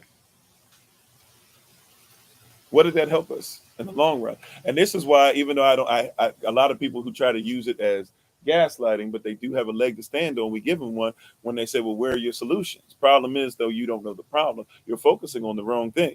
May I suggest this to you? I felt this in my spirit last night, but I wasn't led to talk about it last night. But may I suggest this to you? See, may I just give you a little something? Maybe this will bless you wherever you're at. When I first decided to stop paying attention to Biden or to Trump or to Obama or to Bush or to Reagan. I've studied them, but I don't pay them no mind, right? When I decided that the Queen of England, look, no shade towards her, look, I prayed for a family, I prayed for a country, and prayerfully, she, salvation is between her and the Most High. Even if you think she was evil, if she was great, whatever, that I don't have a heaven to hell to put anybody in, right? But that's not my focus. The second I stopped focusing on that and I started focusing on diaspora, like my life changed. The second I stopped focusing on if somebody gonna give me reparations, look, I deserve reparations. We deserve reparations. I'm not even talking about that. We deserve reparations. But the second I stop waiting for somebody who has shown that they will not even allow me to live properly and will literally build highways through my city. The second I stopped paying attention and asking them for a handout and said, I'm going to make sure that I get myself in order, my life changed.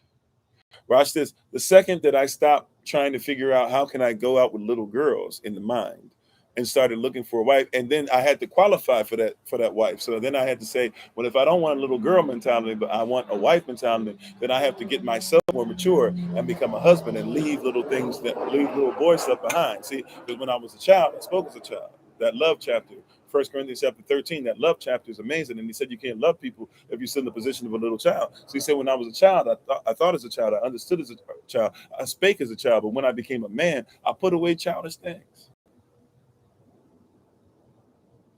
Amen, Alicia. Like I put those childish things behind me, right? And every day I've decided to get better. Every single day I've decided to get better. I've decided to grind. I'm not satisfied. I'm not satisfied with just being able to travel now. I'm not satisfied until my people can travel. I'm not satisfied with having land in different places. I'm not going to be satisfied till my people have land in different places. I'm not satisfied with making sure that I'm educated on things. I'm not going to be satisfied till my people are educated. I'm not satisfied with having a degree. I'm not going to be satisfied until my people can get degrees, right? I'm not satisfied with their university. So I'm going to make sure that my people can go to a university, right? So why we started SOC University, right? I'm not satisfied until, right? Like I'm not satisfied with somebody else not being able to give me what they have for me and they won't share anything. So you know what? I have a gift. I'll share it with others. I'm not satisfied with that. That's adulthood. That's being a husband. That's being a wife.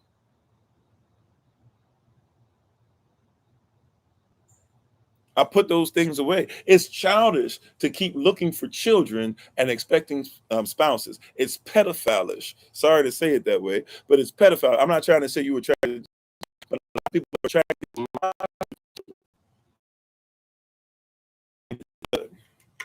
That's a child. He's still a child. Every woman's attracted to it. No. Little girls are attracted to thugs. You might want to see what's going on. Every man loves it when every man looking at his woman. No, no, that's not cool. And that man that tells you that it is cool, he lying to you. Let me speak man to you real quick. When them men be like, I like it when everybody be looking at my girl, they like it until all of a sudden somebody start hitting on you. And then what happens? Then they try to fight you. They try to fight the person looking at you, right? Kick you out the house because some other man looked at you, but they told you it was okay to dress like that because real men aren't cool with that. And I'm not trying to slut shame anybody. I'm not trying to shame your body. I'm just trying to tell you in the environment that you've been planted in, guess what? Like if you were in, like people say, well, in Africa, there's places where they still go out and they dance and they get naked and nobody really cares because that's a different environment. You're in an environment that's Greco-Roman. They looking for your body all day, every day. And they taught your man to look for your body all day and every day. And if you want to help him to heal, you're going to have a generation to where you're going to have to keep some things away from him so he can get back to being pure so that when the next generation sees a woman and sees a woman like what you want to dress like, they'll be able to see it, but you don't want to go through the process of problem solving. You just want to get naked. But if you get out there naked, now I'm not saying I'm not one of these dudes, women deserve what they get and blah, blah. And if a man hit on them, if a man catcall, if a man, whatever. No, I'm not one of those people, right? Like we should have discipline as men, right? We should have discipline as fathers and husbands. But guess what? They're not training fathers and husbands. Matter of fact, can I be honest? Even these single sisters out here who be raising these brothers, right? Ain't raising them to make sure that they husbands. They're raising them. They'd be like, I taught them to respect women. You need to teach them how to be a husband. And if you can't teach them how to be a husband, make sure you get a masculine presence, because husbands and they qualify. People love a quick fix. It's microwave. Throw it in the microwave real quick. What can I do to get over it? If it took you, we think it's hundreds of years. Technically, you got to go thousands. But if you think it took you hundreds of years, right? Hundreds of years to get into this position, you think you're going to get rid of this in 2 years? You're going to watch 5 TikTok videos and somebody's going to be healed, right? Even if you have to walk around it 6 times, it takes a long time to walk around the whole city. Y'all forgot that? 6 days they had to walk around a city. That takes a long time. Do you know what a day's journey is considered to be in ancient times? A day's journey is 20 miles. Some of y'all, if I ask you to walk a mile, that's too much. 20 miles is a day's journey. When they left Kemet, when they had to leave the mindset of Kemet and they were supposed to worship, remember at first, Yasharel was not supposed to just leave and go. Yasharel was going to go to worship and then was going to actually come back. They had to go a 3 days journey. That's 60 miles. Can you imagine how long it is to go 60 miles just to worship? You got to get 60 miles away from your situation.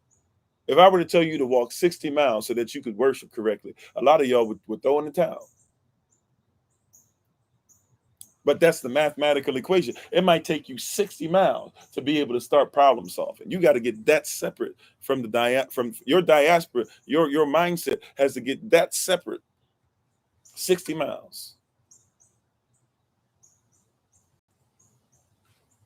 I'm sorry, you said how to take care of women, teach them how to be a masculine energy. I'm not sure exactly what you meant by that, Weaver. If you can help me with that. I don't know if it's auto-correcting for you. It says how to take care of women, teach them how to be a masculine energy. Are you saying that women need to learn how to deal with masculine energy? I'm not sure if that's what you're saying. Right? Right. But I'm just trying to tell you, like, you're going to have to separate. Even if I told you, hey, in order to worship correctly, in order to get your culture correctly, in order to learn your language, you're going to have to get in the car and go 60 miles. That's still a long journey. How you doing, Henry? Yeah, at a decent pace, 6 to 7 hours still, right?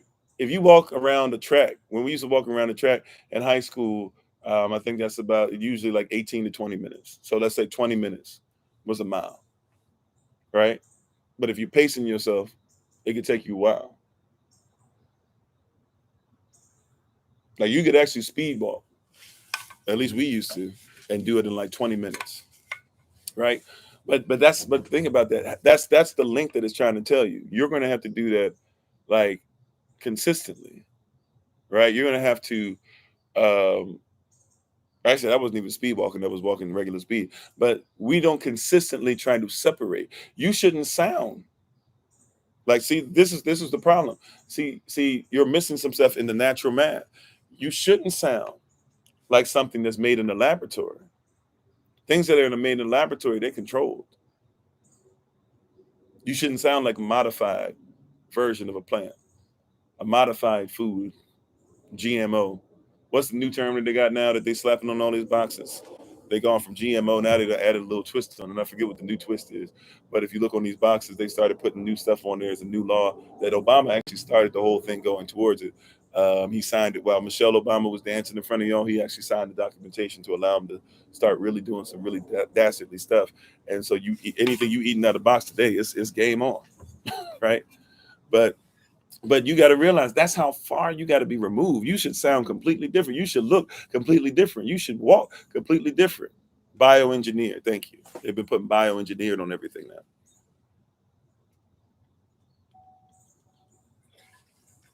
Right? You should look completely different. You should sound completely different. Your viewpoint, how you view things should be completely different.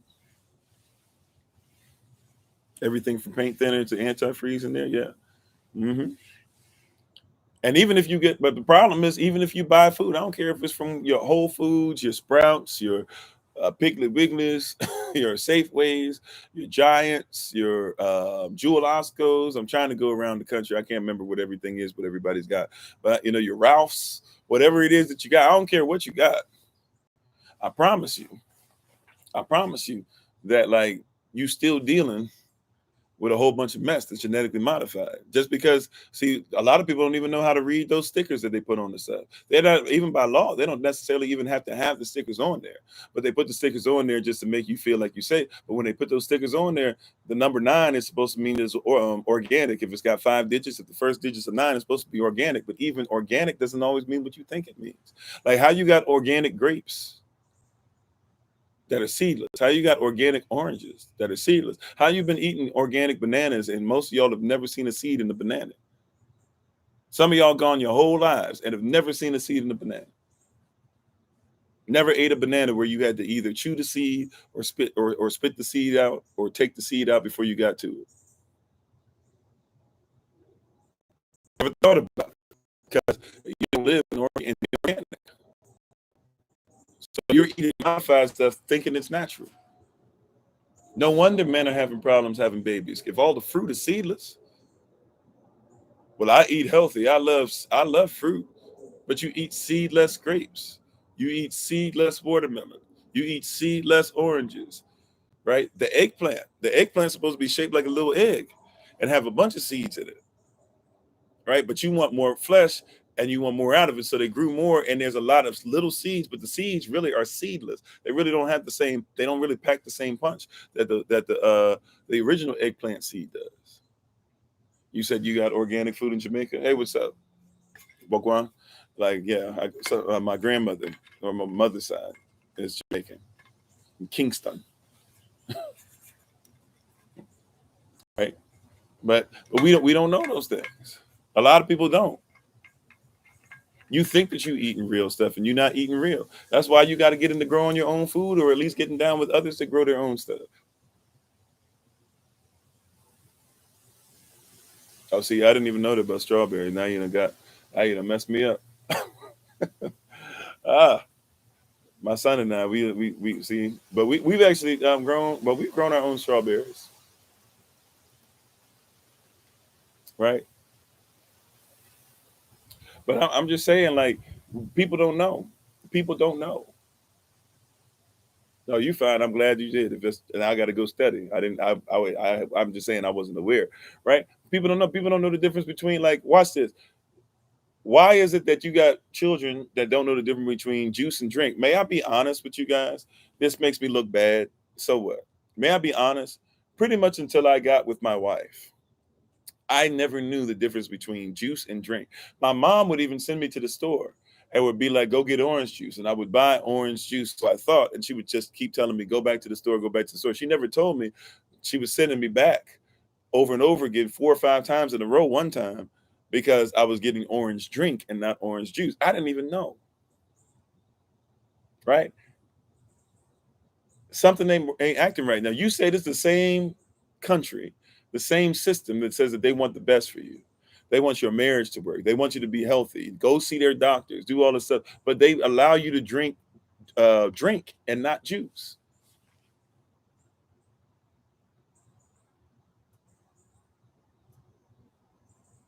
They allow you to drink and not juice. I grew up loving me some Arizona iced tea. Didn't know that it only had 5% juice. Nobody ever told me. How many people in my community knew that and never told me? Nobody ever decided they would plant a seed and just be like, hey, that's not real juice. Yeah, how many people never told me, stay away from bacon? Had us reading the Bible with our people, where our people don't even eat any kind of pork.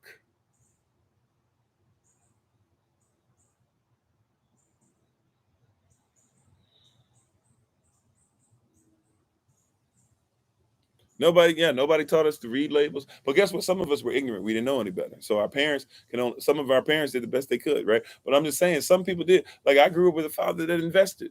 I never learned about investing until I learned on my own. Now I teach on investing. Why? Because my father never taught me. My father did very well. Now he, in all honesty, he invested in stuff that he never had to track or trace. So he basically got involved with some great stuff when he was, young. And so he just basically kept giving his money towards it and still does. And he makes a lot of money. Right. But I never knew any of that. Like my wife actually got frustrated with me. We went over one time and he started talking about investing this and investing in that. And I'm looking around like, I've never heard you talk about any of this. Right. We were talking about investing and maybe something he would want to invest in. And he was like, no, I already invested in this and blah, blah. And I got this and I got this portfolio. And my wife, and so she looked at me, she was like, why didn't you never teach me about investing? Why you just start talking about investing? I was like, my father never told me about investing. Right. And he ain't had time. He was working 2.5 jobs. He was taking care of a wife that ended up passing away from multiple sclerosis. So he took care of his wife from when she was diagnosed in 88 all the way up to when she passed away in 2002. He was doing what he could. You said, why not eat bacon? Well, pork, period. Pigs can deal with all types of, why am I having problems with this word today? Like I was trying to talk about eat bitter things to get rid of them. Parasites. Pigs carry parasites that can't be cooked out of food. Period. Like the food, like if you eat pork, you can't cook the parasite out of the food. Well, I mean, you can do things to make the pig healthier, but at the end of the day, it's like playing Russian roulette. Like, why keep playing? You might win every single time, but why play the game at all? I mean, turkey bacon is better because doesn't have as many parasites and stuff, but turkeys come with their own problem. Really, like deeper in that thing. Like from pigs, and also too, you are what you eat, right? So, I guess you can feed pigs to be healthier, but pigs can. So some pigs don't go down that same road, but in our culture we just don't eat it at all. It's just best not to worry about it. It's not because and if somebody eats it, by the way, I'm not here to tell you you're going to hell or anything. So let's make that very clear, but I'm just being honest with you. Like, why would you eat something that like there's people on here. I don't know if Sister Miko's on here. She's a nurse. We talked about it on one of the lives when we were in Chicago, and we met up with everybody over there, and she was, I don't know if it was on the live or somewhere else, but we were talking about how she's a nurse, and she was saying that people would get these marks on their head and stuff where it was like burned, like parts of the brain would be burned away, and come to find out it would usually be, they started realizing it was usually because of people eating pork, where you would have certain bacteria that would get there when the bacteria would land, or it's not bacteria, parasites, and when the parasite would get to the brain, sometimes it would die up there, and when it would die, it would leave burn marks up there. So people were having brain function issues because they were eating pork.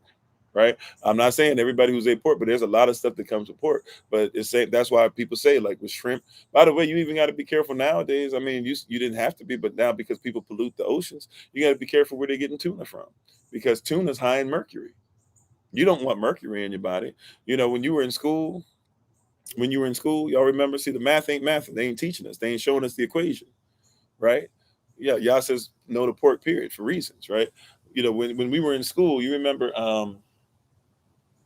I don't know if y'all, well, it depends on your age range, right? But a lot of us in my age range, I don't know how much younger you was. So some of y'all probably still have it. I don't know.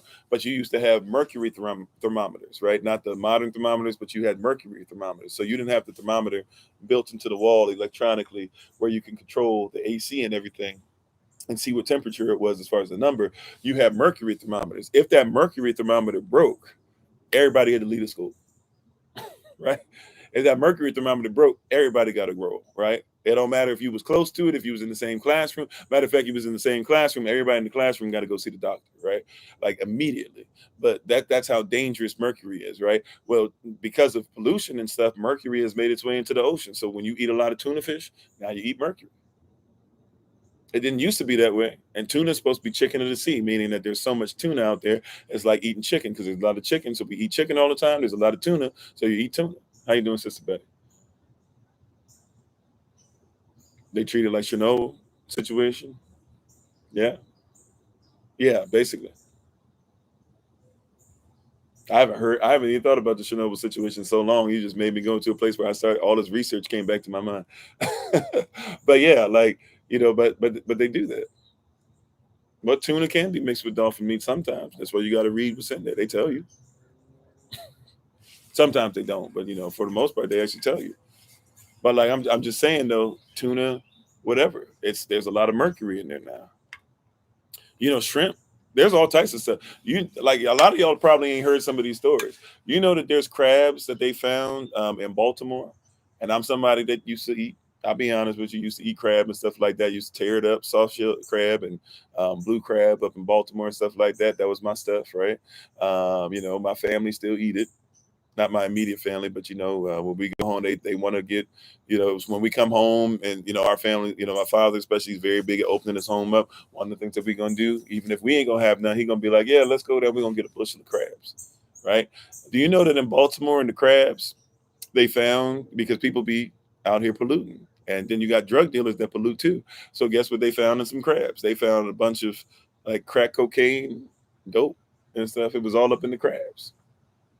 Heroin, crabs high as I don't know what, because they clean up whatever gets down there, right? There was the same thing happened with some shrimp. I forget where that shrimp was. I don't even know where it was. Was it in Cali? Was it in Louisiana? I don't remember. But they found a bunch of shrimp where the shrimp was carrying heroin and dope and stuff in it. So whatever's on the bottom of the water, if you got people that are polluting it, you're gonna get the same thing. So even if you decide that you want to go outside of law and tradition and customs and stuff like that and still eat the stuff, you probably shouldn't like eat. Like that's why even when it comes to the homestead, we're not probably gonna start off with livestock, but we probably get a partnership with a butcher or somebody who grows their own stuff, or maybe try to see if we can get some other land, that's close to it at some point, and see if we can get permission to grow our own food as far as even cattle and slaughter our own animals. For those that eat animals, some people are vegan and stuff like that, but some aren't. So to be able to do that, because unless you're growing it, unless you're aware where it comes from, you're going to be messed up. You're not going to know what you eat. You said you've been seeing info that we are not supposed to eat the bottom and set up by nature to self-clean. Yeah. Like you are what you eat, right? Like if you eat, why is it that some people eat venison? Venison eats grass. So if you go out, you hunt your own venison. Hopefully you know how to hunt it without making sure that you're polluting it with your bullet and all that too much, right? But if you go out and you get deer or whatever, then the deer is going to be healthier than a lot of other things, because deer usually eat pretty healthy. Problem with that though is that deer has been so messed up with their food supply that now deers are starting to try and figure out ways to eat meat. Sometimes even eat dead bodies, because there's not enough food. There's not enough protein for them in their stuff anymore. We done took their environment. So now even they're getting out of control. See, when human beings aren't in control, we don't realize that's a problem, then guess what? Animals have to try and figure out how to solve the problem themselves, because they, unlike a lot of us, are problem solvers. And if they say, okay, I got to eat stuff that I'm not supposed to eat, I'll do what I got to do.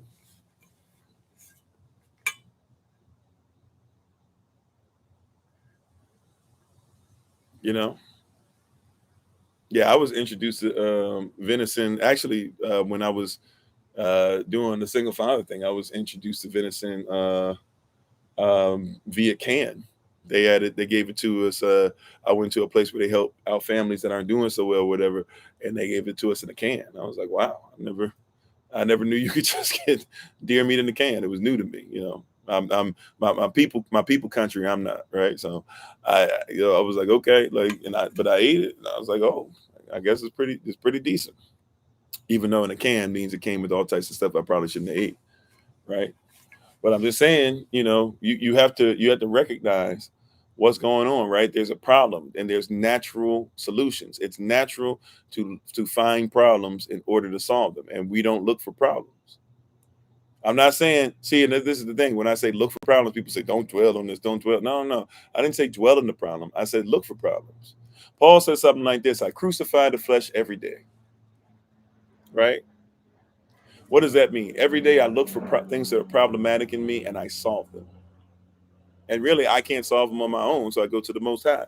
Nevertheless, I look for problems and I solve them. Remember, I talked about this before, where we look for burdens, but we don't keep burdens, we lay them down. So if I go to somebody to help them and I pick up that energy, if you want to call it that, or really a spirit, because energy and spirit are two different things. Spirit is what it is, energy. I know E equals MC squared. Problem with that is that when they were doing atom bombs and stuff, they had to come up with the theory of neutrons and neutrinos because they couldn't find out what was going on with protons and electrons losing energy and not turning back into mass. Therefore, E doesn't always equal MC squared. Remember, theory of relativity has been disproven, right? So Einstein was not right about everything that he said, but nevertheless, right? I know some people call it energy, but we would call it ravak or ruach or spirit or pneuma, pneumatical thought, which literally means the stoic thought of that marries the spirit, the soul and the body together. But you got to deal with the fact that like we're dealing with a lot of people who won't solve things, right? Every day, Paul said, "I find something in me. I find something in me that needs to be better." Oh, no problem, Sister Tracy. You know I got you. Right. And it's still a healthy alternative. What I'm trying to say is there's problems everywhere. And watch this. If some of you who say you don't know what your calling is because you haven't looked for a problem to solve yet. Right? As we shift this a little bit and try to make sure that we bring some positive back to this, right? Some of us, the problem in trying to problem solve is that we haven't looked for a problem to solve. We just keep saying there's problems, there's problems, there's problems. This is a problem. I'm a problem. My spouse is a problem. My lack thereof is a problem. I didn't have this as a problem. I didn't have that. Okay, cool. But what are you going to, is there anything that you can do to solve it? You're called to be a problem solver. You're called to be a problem. If you're going to change the system around you, then you got to be a problem to the system, right? So either way, right? Or if you're going to come out the system, you got to be problematic in it. And so for a lot of people, it's I'm yeah, I got problems. I got problems. And because see your mind is trained. You train your mind every day. What you decide to think about, how you decide to think is what your mind says this is what we do. This is what your body does. Because you don't think with just your mind, right? You think with your brain. Mind and brain are two different things. A lot of people don't even know that, right? You think with your pineal gland. Some of you call it the eye of Heru or the eye of Horus, right? You think with your heart. We talked about that. What was that yesterday, right? Your passion. You think with your gut, your mesentery. That's why you say I don't. It doesn't feel. It doesn't sit right. I got a gut feeling about this. You think with your feet. I don't think I want to walk down that path. You think with your body, with your senses. Ooh, something doesn't feel right. I don't see it that way. I'm not really trying to hear that right now. Right?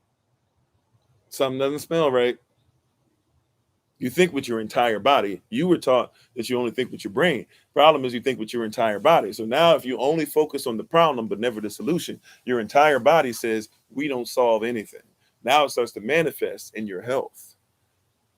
We don't solve problems. We are a problem, but we're a problem with no solution. Uh-oh.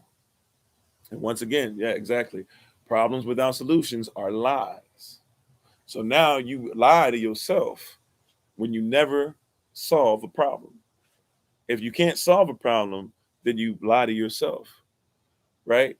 So be true to yourself and begin to look for problems, not just to say that you have a problem, but to do what? But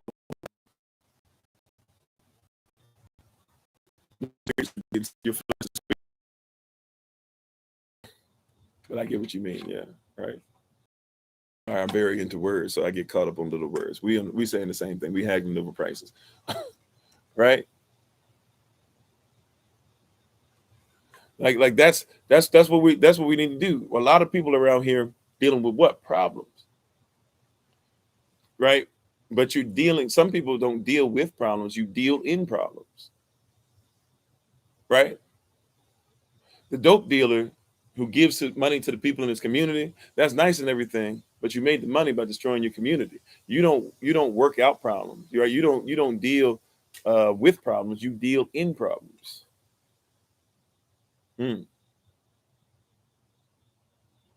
How can you resolve your problems? Because they are many. You start one by one. First of all, you recognize the problem. The fact that you recognize that you have problems, you're ahead of the game. A lot of people don't even recognize problems, or they refuse to.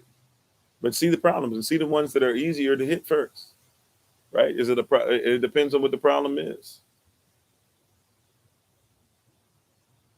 You said they call it demons. It depends on what it is. I mean, I believe the demons are real. I know some people try to say alcohol is demons, or drugs are demons, or whatever. But it depends on what the problem is and how you solve it. There's different tools for different problems. There's different realities for different problems. There's different ways to handle different problems, right? But first, seek the problem. Then put your hover on it, right? But seek the problem. Now, I'm not saying seek the problem before you seek the kingdom. But here's the problem. A lot of people don't have any attachment to the kingdom. So if you don't have attachment to the kingdom, how do you seek a kingdom? That's problematic. Even what we're talking about, right? Be a problem solver. Like what? Put it this way. People will be like, man, there's problems with this and there's problems with that. And I don't like the way this president does this. And I don't like the way this CEO does this. And I don't like the way that, this pastor does this. And I don't like the way that my mama did this. And I don't like the way my daddy did this. And I don't like, and they got a whole bunch of I don't likes, right? They can tell you everything they don't like. No problem. Go ahead and tell us how everybody else is problematic. All right. After you finish with that, right? What is the ultimate solution, or what is the vision that you see to stop that problem? Okay. Now that we got that, now let's get into your purpose. Every day, what is your, you wrote out the vision and made it plain. So now what are we going to do every day to get there? Thank you for the love. Appreciate it. What are we going to do every day to get there? Excuse me. What are we going to do every day to get there? What are we going to do every day to grind? What are we going to do every day to make sure that we don't miss the mark? What are we going to do every day to make sure that we continue to press towards the mark of the high calling? I love how Paul said that. Paul said that he has not yet arrived. He has not yet gotten there. He's not yet obtained everything. He said he presses towards the mark of the high calling, the top, the mark, the place that is finished. He said, I'm not there yet, but that doesn't mean that I'm not pressing. But that means I have to know the mark. I have to know where the finish line is.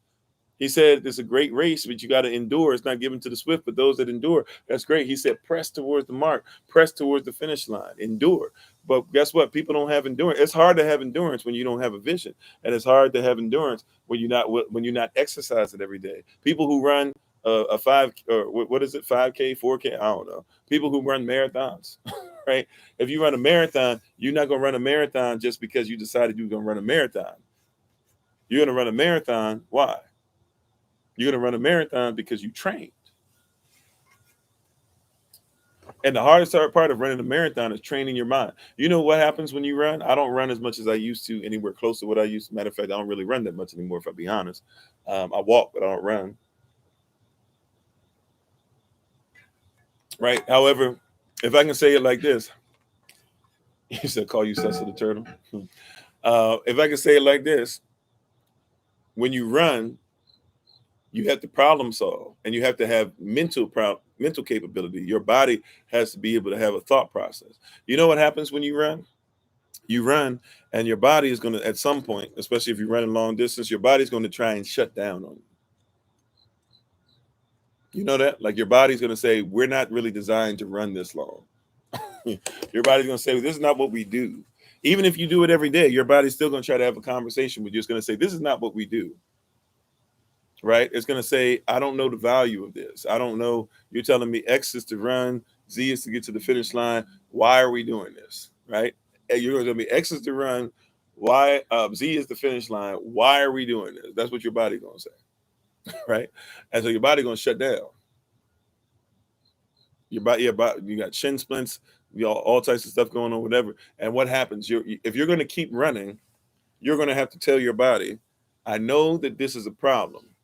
I know that lungs, you don't want to do this anymore. I know you're burning. I know body, you feel like you're not getting enough oxygen. Your heart, you're going to say, I know heart, that you feel like you want to leap out of my chest, right? You're going to say, I know head, we feel like we got a headache. Maybe you're not even hydrated enough. You got a headache. You're going to say, I know feet, you starting to hurt, bottom of your feet. But what you're going to say to them is, if we just hang in there, right? You begin to tell them of how you solved this problem before. You say, remember, you start pulling on muscle memory. You start pulling on things you've done before, and you start saying, we did this already. We survived this already. It feels like death. You used to run a 5K every day. Blessings to you. I've never been there. Right. All right. Since the military, I'm being honest with you, I kind of shut down running really long distances, especially when you have to do your backpack and all that stuff like that. Right. But I'm just saying, like, when you do those things, when you do all those things, like, you have to remind yourself, right? You have to remind yourself that we made it through, right? And we used to not be able to run a mile at all. We can do this. It used to be hard for us to do a quarter mile. We can do this. It used to be hard for us to do 2 miles, 5 miles, 10 miles. You can do this, right? You get to the end of boot camp and you singing while you running. Your body still want to shut down, but you singing. And you know why you singing? Because you're coming together. Like we talked about the roots of that tree, right? The roots of the redwood tree, where they not only grow down somewhat deep, but they actually grow pretty shallow for their size, but they grow very wide and they connect with other trees. So we sing with each other in boot camp when we're running, right? And as we're running, we sing with each other because it's part of us coming together. It also is helping you breathe. It's also helping you do a lot of different things, right? How you doing, Minister Select Joseph? Right? We're dealing with these things. We're getting better. We're grinding. Cadence keeps you moving, right? I mean, these are old school ones. I know they always come up with newer ones every day, probably for boot camps and stuff like that, you know. But you sing stuff that's supposed to make you come together.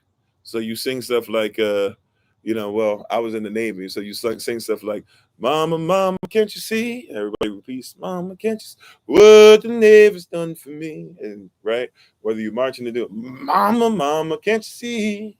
Everybody repeats, "What the Navy's done for me," right? And then you say something people can relate to. Used to wear my baggy jeans, but you don't wear them. So when you say, "Now I'm wearing dungaree," you're doing that to get people on board.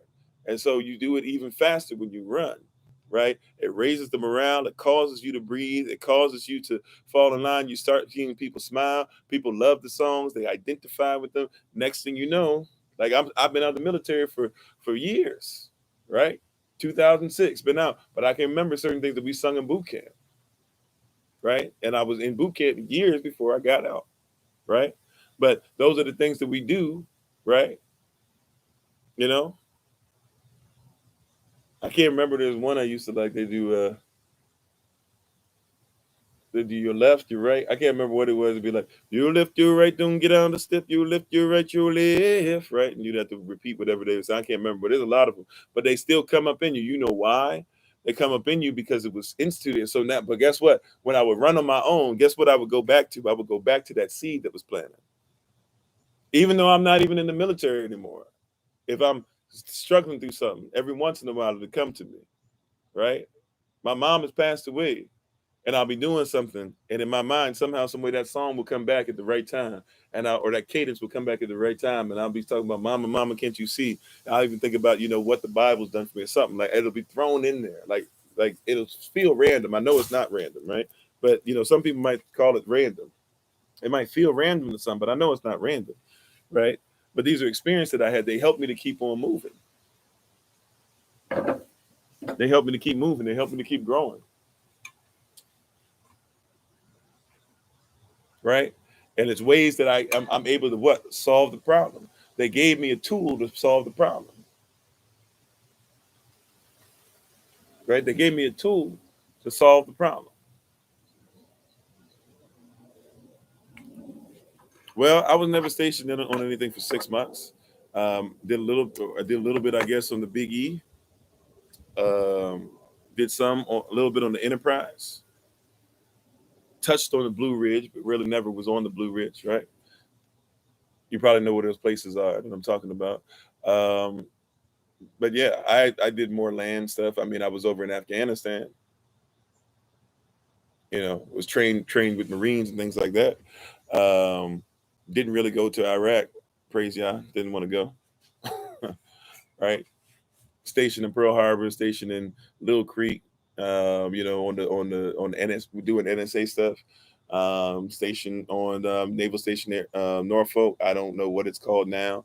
not too far from when you had the Virginia Beach air station. I used to go to a lot as well. Traveled a lot. Went, even in the States as far as on planes. Went to Pensacola a couple times. Just touched down in there basically for like 6 hours or so. Came back. Um, a little bit of Italy. I was on the base. I wasn't actually stationed in Naples. So went to Brazil a couple times. On those 4-star missions to make America look great. And that whole thing was like, hey, so, but yeah, so I was only 2000 to 2006,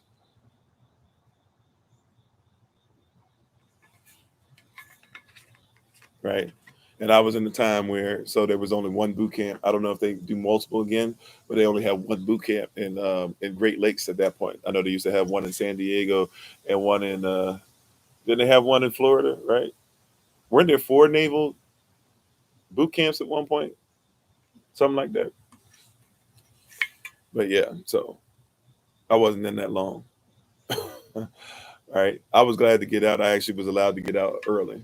So I was kind of like done with it, and my performance was starting to show, and they kind of gave me a way out. So I was like, cool, I'll take it. So when I started realizing you couldn't even really, like, when they really started harping down on you can't pray, at the time it was in the name of Jesus or whatever, but like you can't pray in the name of somebody you believe in. I was like, yeah, it might be time for me to get out of here. I don't think I'm gonna be. I started getting more into my call, and I was like, yeah, it might be time to go. But yeah. Anyways, so getting back to what we're talking about though, yes, exit stage right for me. It's getting windy and stuff out here. Trees are like losing all types of branches and stuff around me. So I don't know if it's loud or what to you guys, but hopefully y'all can still hear me. But you got it. It's basically you got to a place where it was like I can't. We have to realize that like where we can become problem hunters, but don't hunt for problems without looking for ways to solve them, right? Which means that you have to have an equation, right? Because see, I don't think people recognize this. The solution is not the answer. You know how people say, "You guys, man, talk about problems so much. Where are the solutions? The solutions are not the answer." I got a stick in my head. Okay, cool. Oh, it's a baby pine cone. How about that? I know it won't, I don't think it'll grow into anything, but I'll save it for my wife. She would like something like that, you know. But it okay. You can hear fine, yeah. But where the solution is not the answer. Y'all know that, right? The solution to the equation is not actually the answer, because you can know what's on the equal sign. You can know the end. The solution is not the answer. Solution is processing. It's part of the process, right? So we got problems. We need solutions so that we can get to the answer. Now, here's what I love about this community and what we are about, right? And the kingdom and the culture that we are underneath Yahweh Elohim, at Yashua HaMashiach, at Ravak HaKodash, right? At Yashta, right? At Guam Yashta, right? All these different things that we can say Tada Yahweh for, and all these different things, right? Like the thing that's working for us is that we know the answer. And when you learn yourself, the only thing you're trying to figure out is why. We know Z. We know the answer. If X plus Y equals Z, right? If X plus Y, if X plus Y equals Z, and we know what Z is, we have the answer. And we know what X is when we learn ourselves, right? You an X man, you an X woman, you X. When you learn the value of X and you realize that you are X and you know where you're going, then now the only thing left is why. Why am I doing what I'm doing? Why am I out here getting up early? See, a lot of people are like, I don't want to work this job. Why? I don't want to go to this job anymore. Well, what's wrong with the job? I don't know why I'm doing it. Right? I don't want to go to this church anymore. Why don't you want to go to this church anymore? I don't know why I'm doing it. I don't want to read the Bible anymore. Why don't you want to read the Bible? I don't know why I'm doing it. I can't see myself in it. But when you know the answer, and then you know who you are, see, the answer tells you who you are. The answer comes from the author. We talked about this last night. See how this stuff starts just flowing together, right? We talked about this, was it last night or the night before? No, we talked about it last night. We're talking about names. When you read a book, when you go and get a book to read, the book has a title and it also has an author. The author tells you the title. So if you know about the author and you know about the title, you might be able to figure out even how the book's going to flow, and then you can even read it better than most, right? If you know about Tom Clancy, right? If you know about Tom Clancy, hear what I'm saying? If you know who Tom Clancy is, and at the same time, you know about Clear and Present Danger, then even before you've read it, you probably got a pretty decent mindset of what's going to happen, right? You pretty easily can know there's going to be certain things in this, right? If you know about Michael Crichton, right, then you know he authorized Jurassic Park, and you know how Crichton writes, and you probably are already operating certain things scientific that are going to be here, stretches that'll be here for this, that, whatever, right? When you know Z, the answer, the author, the authority, and you know the title, right, that's bestowed upon the journey, or even just bestowed upon you, right, then be given by the author, right, then you say, okay, I know what's going on. If you know Z, right, going back to what I was saying, if you know Z, how you doing, brother TJ? If you know Z, we know the answer. See, we start from the end and then we always go back to the beginning. Everybody else is still arguing over beginning stuff, but we have to know the end to be able to know the origin. Everybody else is trying to argue origin, but they have no end in sight.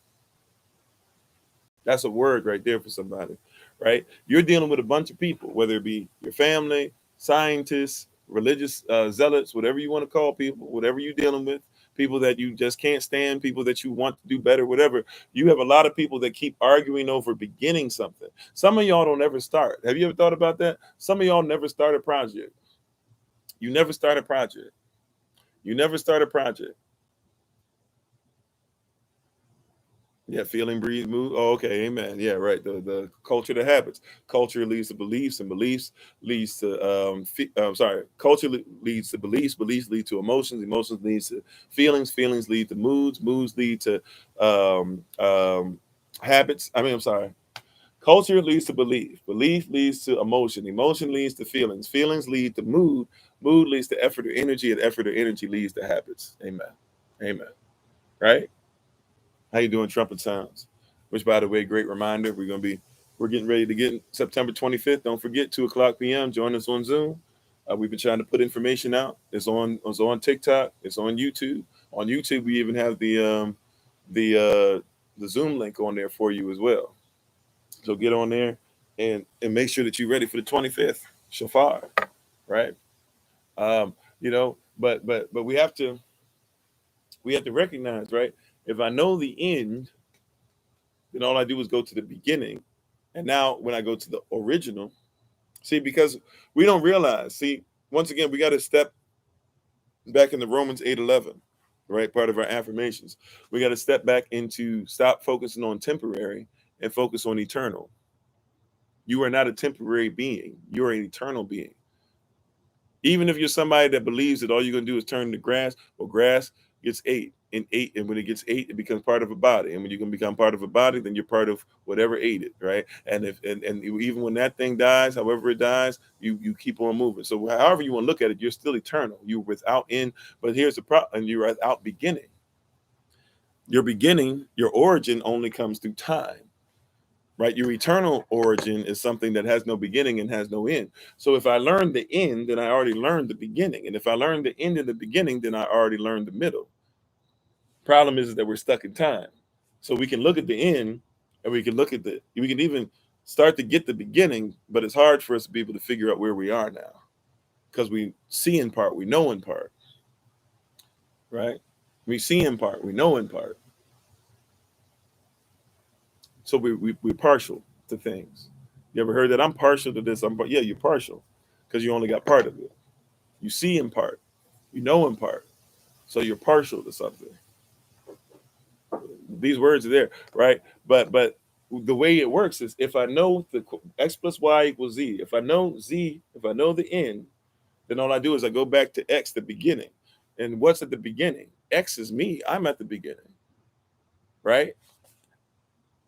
If that's at the end, and that's what I'm headed to, and I'm at the origin, the starting place, trying to get to Z, then all I got to figure out is why. Why am I doing it?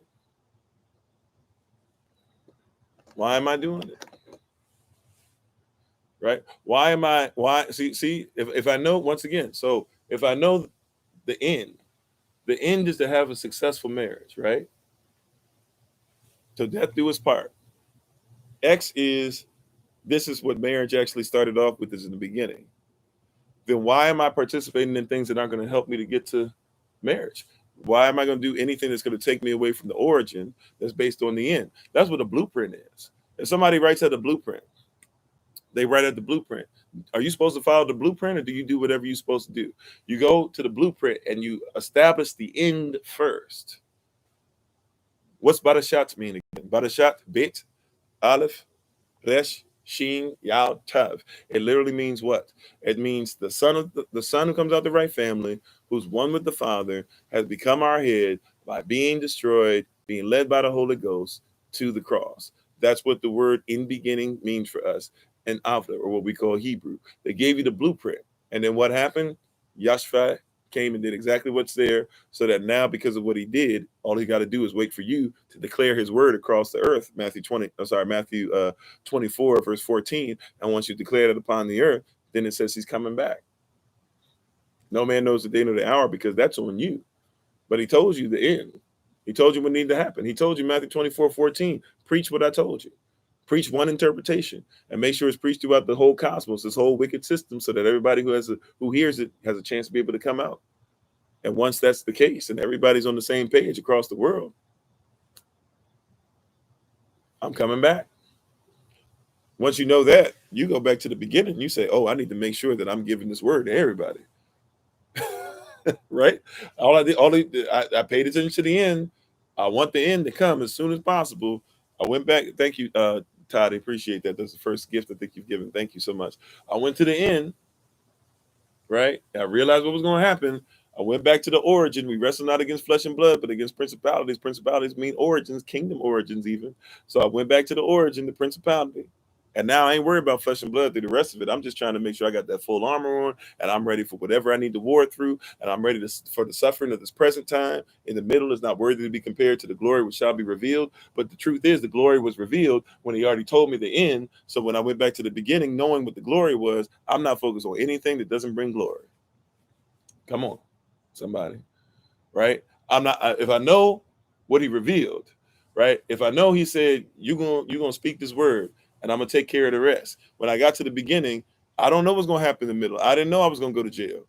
I didn't know I was gonna deal with bad relationships. I didn't know people was gonna talk bad about me. I didn't know people were gonna look me up on social media. I didn't know that I would keep getting social media stuff taken down because people don't like me speaking truth.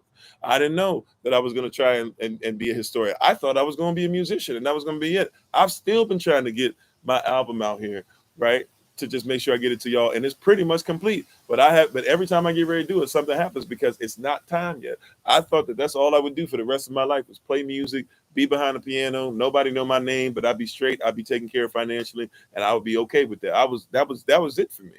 Right. And before that, I thought I was going to be a basketball player, hurt my knee and stuff. Hey, that ain't for you. And even in the midst of that, I was already starting to transition. I thought I was going to be a Jehovah's Witness for my whole life. I thought that's all there was to it. I was going to be a Wrestleite, and you ain't going to tell me nothing. And Jehovah's Witnesses knew everything. And that's all there is to it. And then I learned something that caused me to change. Something changed in my heart. And I had to even be ostracized by my own people that I grew up with, because they say, oh, you know, which is weird, because you're supposed to love somebody. Even you love the sinner, even if you hate the sin. But no, we're going to excommunicate you in a sense, right? Went through all that stuff. If you had told me that, right, that's why Yahweh, he doesn't show you the middle. He shows you the end, and he says, go back to the beginning and start flowing. And don't what? Focus on anything other than the kingdom. That's the part of the equation. That's the why. That's why you might be having issues, right? Thank you, Sister Cynthia. Appreciate you. Like, go to the end. Right? He said, I showed you the end. I showed you my glory. Right? And so go to the beginning, and everything you're going to suffer. Remember, Minister Tamara taught us that suffering literally means that anything is what I choose to go through. That's the root part of the word for suffering. That root word for suffering, it legit means that I choose to go through. So if I choose to go through what I'm going through, it's because I've already seen at the end. Tunnel vision, right? Somebody say something bad about me. So what? I got to get to the end. My wife and I are getting together. So what? I got to get to the end. And she got to get there with me. So if she got to get there with me, who cares what we going through? We going to figure this out because I've already seen death do its part. That's the end. The end is death do its part. So at the beginning of this, I've already committed to no matter what happens in the middle, we got to get to the end. That's when you marry a husband. That's when you marry a wife. They think different. All right, Sister Clarissa, take care of yourself. Thanks for being part of Community Williams. Right? Like when you focus on the end, it don't matter what happens in the middle. People get lost in the middle. Don't get lost in the middle. Focus on the end. You're lost in the middle because you're not seeking first. Here's the why. Seek ye first the kingdom of Elohim and all his righteousness, and all these things shall be added unto thee. The next verse says, and give no thoughts to the end, to the morrow. Why? Because the morrow, the end, has already been taken care of. It's taking care of the things for itself. You saw tomorrow, you saw the vision. So don't be worried about the middle. Seek first the kingdom in the middle and keep going towards what the glory is. And you start. So when you start with a new mindset. That's why you have to do what every day, renew your mind, which means every day for me is a new beginning. Hallelujah. Y'all heard that term before. Every day for me is a new beginning, because every day is an opportunity for me to get refocused on the end, and be tunnel vision on that, but not be worried about it, because I'm not worried about the end, because I've seen the end and what it is. I'm not worried about the end. I'm not anxious about tomorrow. I'm not worried about if I will live. I'm not worried about if I will die. I'm not worried about these things. Why? Because I've already seen. See, look, I don't know when I'm going to pass away. I told y'all, I keep praying and I keep speaking 150 years, right? I don't know if that's going to happen, but that's what I'm looking for. But I know that I'm not close to death now. Why? Because there's certain things I'm supposed to see in my lifetime. So I've seen what I'm supposed to see already. So I got to keep grinding until I see it. So that means that, guess what? I've seen certain things. So that means that I'm going to be there for my wife until I've seen it. So I've seen certain things. My children are going to see me around. I've seen certain things. Y'all are going to have me around for a minute, right? I've seen certain things. They can't take me down off of social media. And even if they do, they got to put me right back up. I've seen certain numbers. I've seen certain things that are going to happen. I haven't seen certain things, which means that certain things are for other generations. So there's certain things that I do that I'm pressing towards, that I know the mark, the tav, the end, the finished product. But there's some things that that I haven't seen. So if I haven't seen certain things and I go, oh, okay, that's not for me, no problem. Now I'm not frustrated when I don't see that. You see how vision works? Now I'm not as frustrated when I don't see something happen. Now I'm not as frustrated when I don't see all the stuff happening right now, because there's certain things that I didn't see, right? I know they're going to happen, but I didn't see it. If I did see them, I didn't see me there. So if I didn't see me there, then that ain't for me. I don't covet what other people have. Amen. We're planting seeds for other generations, right? I don't covet what other people have. Why? Because I ain't see that for me anyways. And if I only want it because you got it, then it wasn't mine in the first place. You ever done this? I just did this yesterday, right? I've actually been eating a little too much. I was telling my wife I need to chill out some. I haven't gotten wild with it, but I haven't been exercising as much as I need to either. So I need to chill out some. But I was saying, like, I've been in this position as of late, to where for whatever reason something's been up with my spirit and my soul and stuff, to where it's manifesting, to where whenever I see food, it doesn't mean matter if it's food that's good, bad, whatever, like I just want it. And I've been fighting that recently, like a lot more. Like I've been like, every time I see something, I'm in some kind of battles going on with me. Like I just want it. Like I don't know what it is. I just want it, right? And we found out like it's probably something going on with um me not taking time out for myself. And so I reward myself with stuff that I shouldn't be. And the only thing I have time for is I'm riding past somewhere, picking up something, and I'm like, oh, there's food. So I just reward myself because, I can get it. So it's like a reward of, see, you're blessed and you're doing well. So why not just get something, right? But I've been, wilding out a little bit. So I've been trying to get my discipline back. in that, and I'm trying to make sure I repent completely of that. And while I've been doing it, um, you know, it's not because I need it. It's not even because I went. Like I was going to get my wife. I'm getting back to something that we used to do. We do it from time to time, but I'm trying to get back to on the habit of doing it every day. For a long time, for long periods of time, where every day there's like fresh flowers for my wife, right? And if I see their flowers are starting to wilt a little bit or whatever, I just go straight to the store, and before it even has a chance to really fall apart, so that she can have her bouquet together, right? She has a main bouquet that she has, and I make sure that I do these things, right? Um, and so when I um, and so when I was going somewhere, I stopped somewhere. I didn't really get anything, but I realized I stopped there, and I was like, "Why did I stop here? I was going to get flowers," and I was like, "Oh, it's just because I saw food." You know, like it's some discipline stuff going on with me. And so, it's manifesting in weird ways. And so I was like, oh, I just stopped there because I saw food, like I just, and because I don't reward myself, right? Because I don't reward myself, um, I have a lot of, issues with those things. I hungry, right? I coveted it. I didn't want at all. I went there for flowers. Right? I went there to get flowers and to get cherries so that my wife would be able to wake up with new flowers that she could put in her vase, and to have, that she could supplement for the ones that are, starting to, move on, wilt and stuff like that. And she could put those in the past ones in, what do you call it? In the, why am I having an issue with this? The pile that you have for your mulch, not mulch, but the pile that you have for your trash your compost.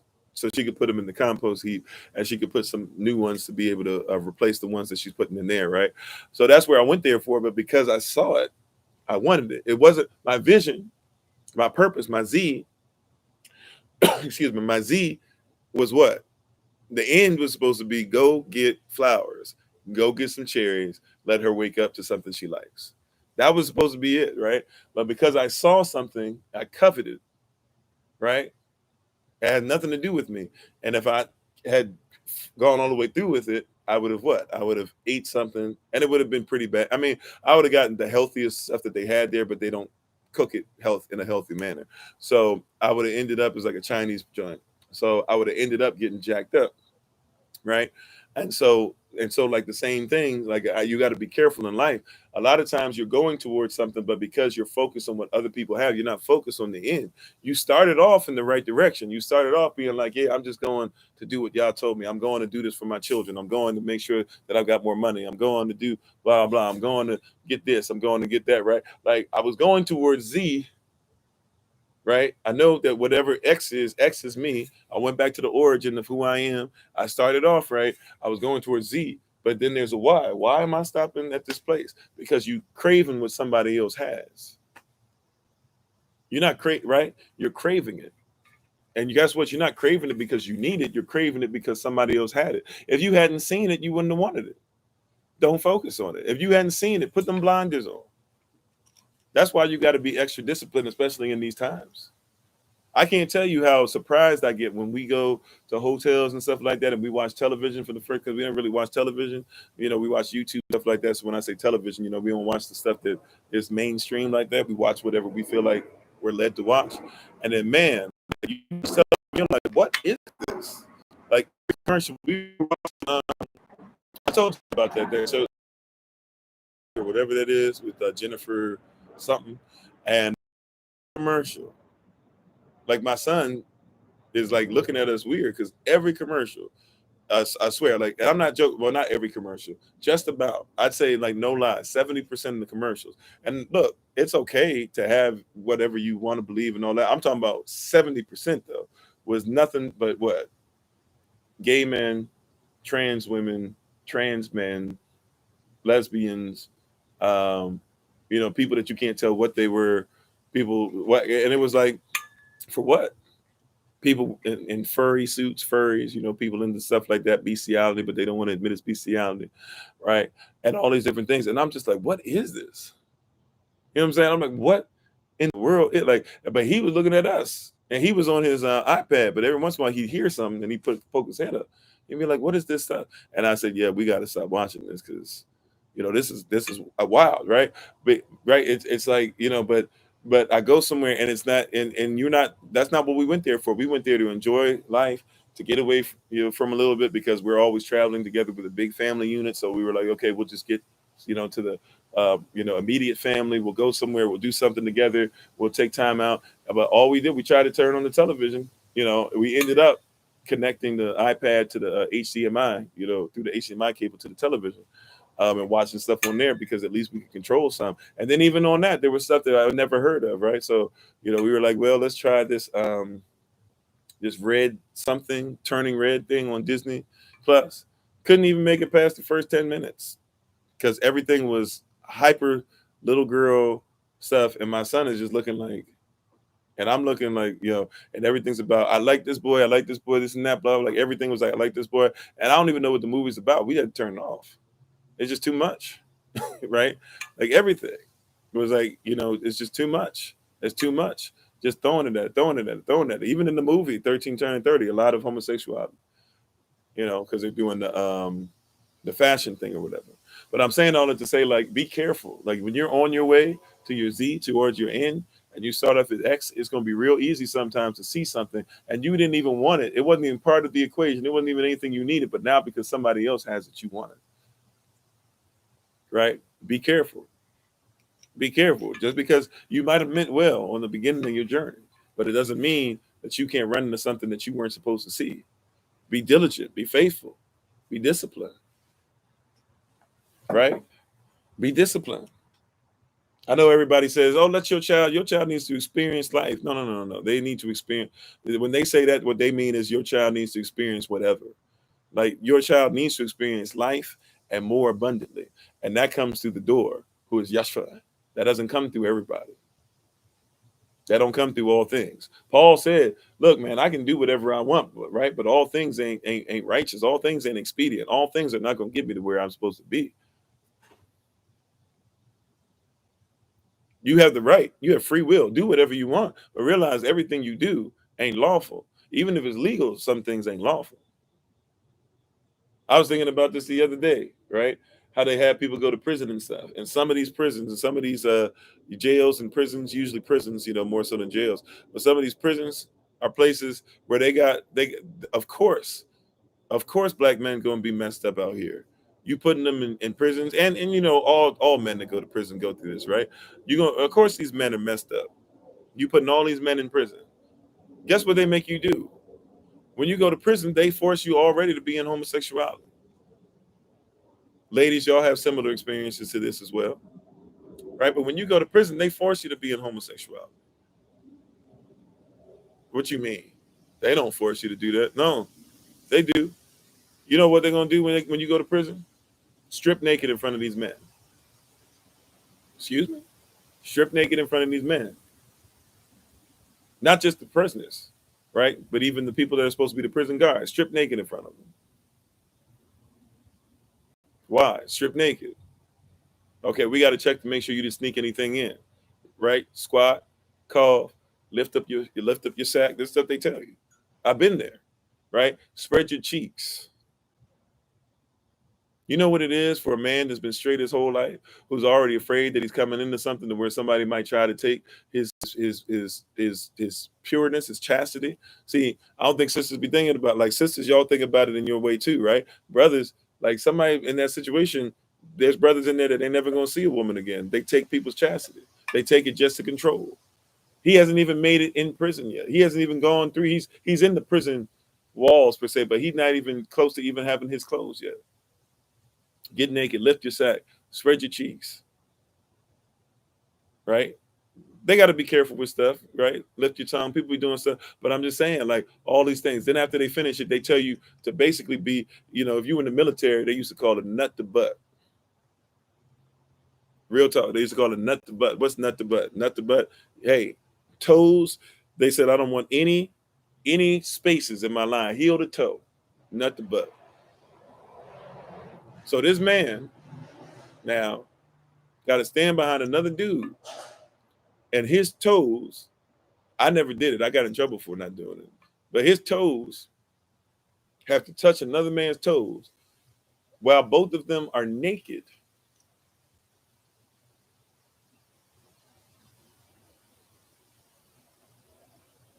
his toes got to be on some toes. Yeah, some officers get off on that. And sometimes they just get off on the power. Remember, it's slave patrolmen. That's where they came from. Now, I see what you said, Aphrodisiac. But I'm just saying, like, his toes got to be on another man's toes. I'm sorry, on another man's heel, excuse me. Heel to toe, or nut to butt. Now, what happens if that man, who is not because he's homosexual, but that man has an experience to where he gets an erection because he's on a butt, especially if he's been sexually, promiscuous and all that. What does you think he's having thoughts in his head now? I mean, there's some brothers that commit suicide because of stuff like that.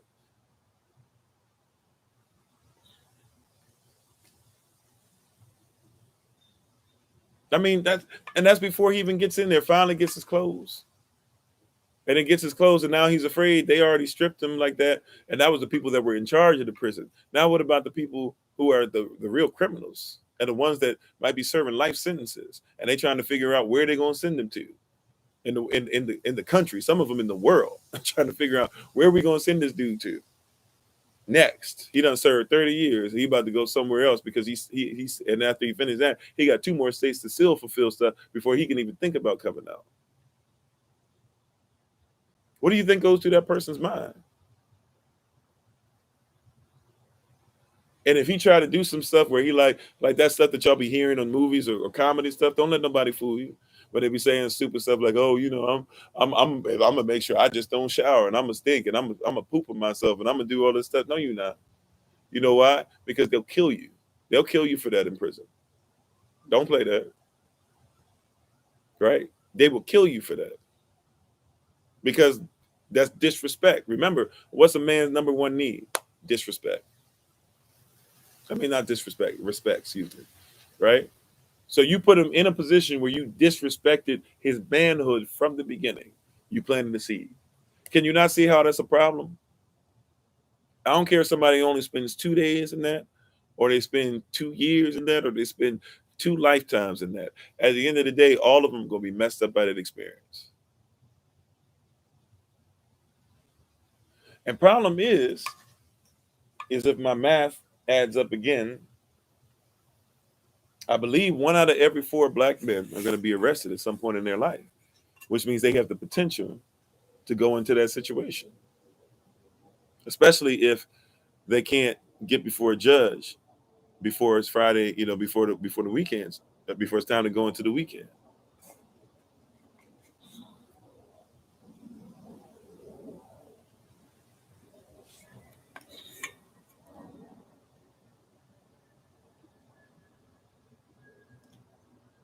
Oh, hold them, sway. Okay. You come on here, it's going to have to be God, no matter what. All right, cool. Yeah, people come on here and won't respect other people's stuff, but I guess it's got to be respected only yours. But thanks for being on, right? But like I said, people plant a seed, and some seeds you just got to rip apart. Some people plant seeds and don't even know. Some people have holes in their pockets because they have holes in their lives, and they walk across other people's lives and they plant seeds. But I'm just saying, you got to think about it. Like this system is wicked. It's messed up.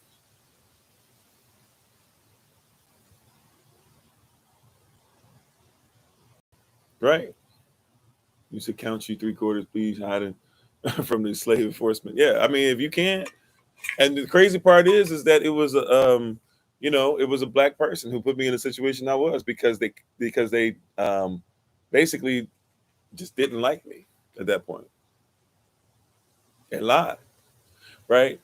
So now somebody like me comes out of that system, had somebody lie on me, had to deal with 8 weeks to speedy trial, which really 9 weeks 8 months, which was supposed to be more like 9 months. And in DC, I've come to find out later on it could have been sooner, but you don't know until it's too late. But so 9 months speedy trial turns into 8 months speedy trial because they had nothing on me. I never even went to trial because it was all a lie, right? You take this person out and now you put me in the street again. You put me in a church again. You put me in front of people again, right? And I'm supposed to be trusting and loving and believing and nice and smiling. I praise y'all, he was able to keep me. But for real, I'm supposed to come out of that with no anger, no frustration, and not dealing any trauma because somebody would come to me and say, see, Don't be a victim, be a victor. I had to deal with my trauma, yo. Yeah, I mean, there's certain things I still do to this day. I never thought about it till I was watching a comedian talk about his experience. But like ever since I've been in, like every time I use the bathroom, guess what I do now? I got to turn on water. I like to have water running when I'm in the bathroom. Why? Because I like to have noise. It's weird. What happens to you? I wasn't in for no years, but it's weird. It's a weird place to be in. Like I'm sitting up there going through stuff and trying to figure out, like, you lose track of time. I had been in months and just started seeing, like, and while I was in, I had read for a while. I had read every newspaper article that came in there because they don't give you new newspaper articles. It takes you months to get news. So I wasn't learning about anything. I was in a standstill. I was out in freedom, and I had legit out in freedom. Like I read the newspaper every day. It was on the train and stuff all the time at the time, right? Train and the bus, and you get the in DC. I forget what they call them, the Express or something like that. It was like basically like a quick version of the Washington Post, not the Washington Post that came to your door, but it was like one you could get for free from everywhere or whatever. And it had all these advertisements in it, and Washington Post that was making money to try and keep the newspapers alive. So I would read stuff all the time, and so I was always up on everything going on with the city, and a lot of politics stuff and all that. And then all of a sudden, for months, I didn't see anything new. At least for weeks, I didn't see anything new, and it was weird. So I lost track of time. Like, when is it? Because all this happened a long time ago, right? Because they wouldn't even allow us to read stuff that was new. Like, I can't imagine for the person that's been in for years and doesn't know about stuff. Can you imagine what it is? I got family that's gone through stuff like this. Can you imagine what it is to have been in jail for like 20 years, 25 years, 30 years, and you don't know like what an iPhone is or a cell phone is? Like, an 80s version of a cell phone, but you don't know. Like if we were to do 30 years from now, right? And go back 30 years, that takes us to 1992. What was a cell phone in 1992? What was YouTube in 1992? Non-existent, right? What was Twitter in 1992? Wait a minute. So people write stuff, but they only get 140 characters, and you don't speak it, you don't write it, you don't type it, you tweet it. What is that? Yeah, a huge box with the antenna on it, right? Wait a minute. There's no such thing as a Blockbuster anymore. You see what I'm saying? Like, imagine what that person steps into, and has to figure out how to not have hate in their heart. Has to have sow a seed that's more powerful than what that system's trying to do to break them down. And that system is putting them in a job position every day. You got to work a job and get paid nothing, get paid pennies for it. You got people who fight forest fires in Cali, people who are in jail. And when they fight forest fires, guess what they do? When they fight forest fires in jail, guess what those people do? Real talk. When they fight forest fires in jail, guess what those people do? Those people who are in jail, when they go out they get paid $1, $2 a day. A lot of them die. A lot of them die. Your life was worth $1 a day, $2 a day. And if somebody says something about it, they said, well, they deserved it anyways, but at least they were trying to get their lives together. No, you use them as slave labor. 13th Amendment says as long as they arrest you, you can be a slave. Chattel slavery, right? The math ain't mathing. You sowing seeds, or you're living by seeds that are sown in your heart. I used to think like that, oh, well, they did what they deserve. No, they ain't get what they deserve. If you're going to, like, I'd rather, even though I don't really believe in capital punishment, because I don't believe none of us have the right to take anybody's life unless it's in self-defense, right? But at the end of the day, like, I'd rather you give everybody capital punishment than have some dude in there for 50 years. Nobody deserves that. Even the worst of the worst. See, until you've been through stuff like that, I think that's why the Most High had to put me through a lot, put me through homelessness, put me through a lot of different things, put me through I won't even get some of this stuff because I don't want to disrespect people or whatever and have you connect dots to certain people, when you either meet them or hear about them later in my life.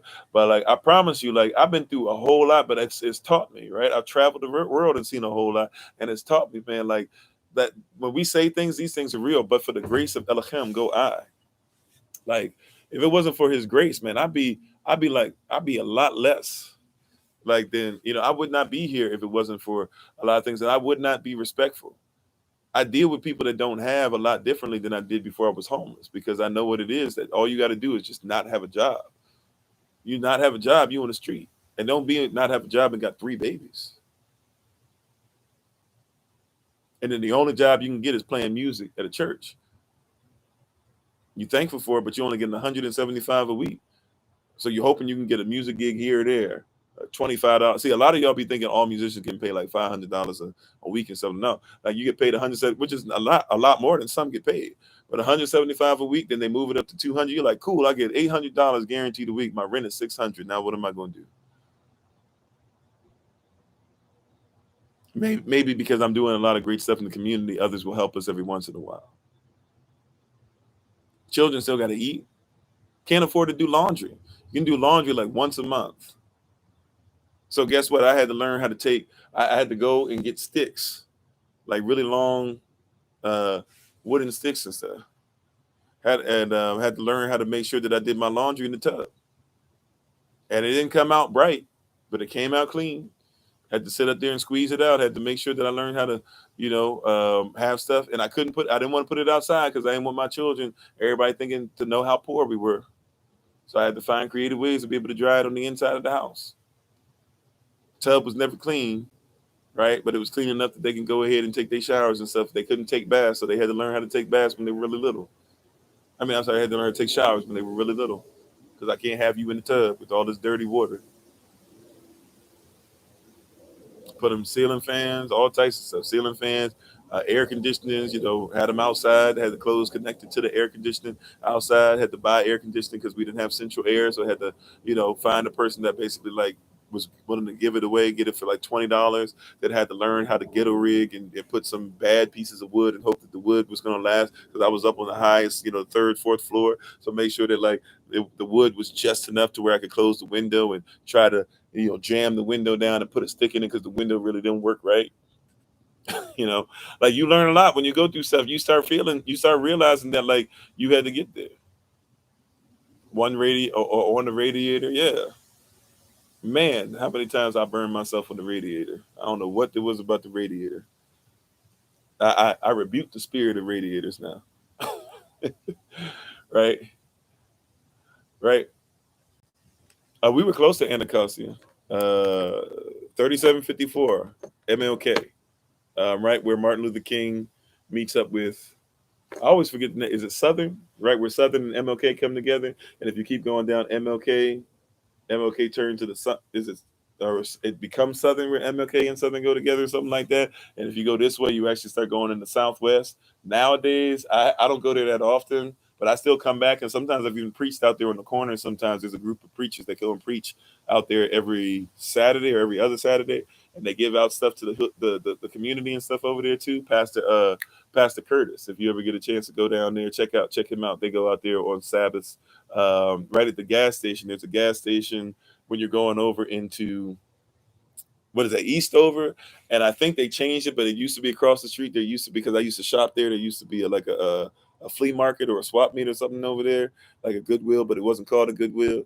And you got the Eastover over there, and at that point you're in PG County when you cross the little street. Sometimes I don't know if they still come there, but they used to come there and they used to sell like the little jerseys and stuff. Yeah, I'm hip to what you're talking about. That's where we were, right? But and sometimes I would legit have to walk with children all the way from $600 a month place, and we would walk all the way down. And I'm thankful for that place. It kept us off the street, but we would walk. I had to walk children, and so what's that, like a mile and a half or something?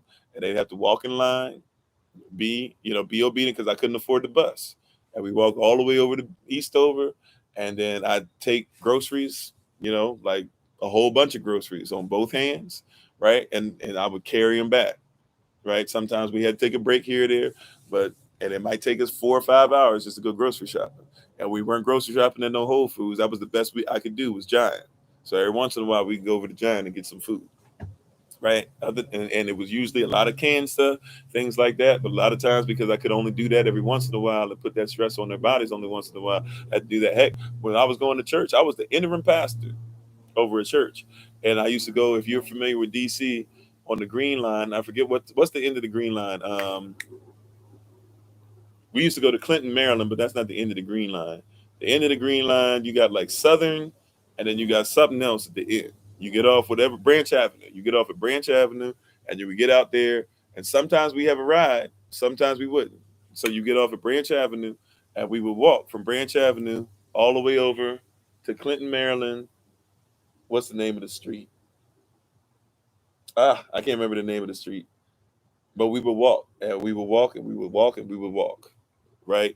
It take like 2 hours sometimes, hour and a half, 2 hours. Three children, three little babies, right? But I learned stuff in there. It was a seed being planted. I learned how to problem solve, and I learned sometimes. Guess what? Like if we say we're serious about it, we're gonna be serious about it, right? So like, so we would walk, and we would get there, right? But three children, walk. Maybe I would have water for, maybe I wouldn't. I try my best to save up enough money where I have $5, $6, and we could stop somewhere on the way. And we could make sure that y'all got water, and then usually we would be able to get a ride back. I think I walked back, not them, but I think I walked back one time, right? So if we got there, somebody was gonna have mercy on us and would be like, but I was the interim pastor, y'all. I learned faithfulness, like I learned grind, like it was planted. You know what I'm saying? The babies, they learn. Like if you got to do something, you're gonna have to walk, right? And we got a connectivity there. We connected with the Most High. See, for a lot of people, it was just show up to church and have a great time. For us, it was you had to sacrifice to get there. You said can handle adversity better because of that. Yeah. Right. So like for me, when somebody's like, hey, how can you come on as much as you come on? I'm like sitting in a chair and talking and dealing with Negroes that don't like me. I used to walk 2 hours to do that. I can do that easy. I can do this standing on my head. I used to walk 2 hours to be able to make sure that I led people who wouldn't even pick me up from a station and still talk about me bad to this day because I didn't have as much as they did.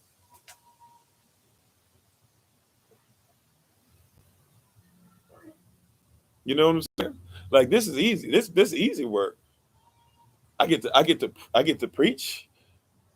Like people don't know the walks that I took. And this wasn't just a thing for, oh, I did this for one time, two times. Like this was months, years. This was years. Only a couple, but it's still years. You know what I'm saying? So after a while, like if you can walk this thing out, then you can talk this thing out. You know what I'm saying? Like it made it easy. If I learned that I could walk through it, I can talk through it. If I can walk through it, I can sit through it. If I can walk through it, I can listen through it. If I can walk through it, I can enact it.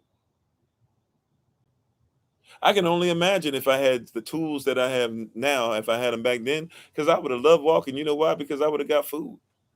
We wouldn't have been sitting up there being like, I don't know what we're going to eat. We would have we would have foraged on the way.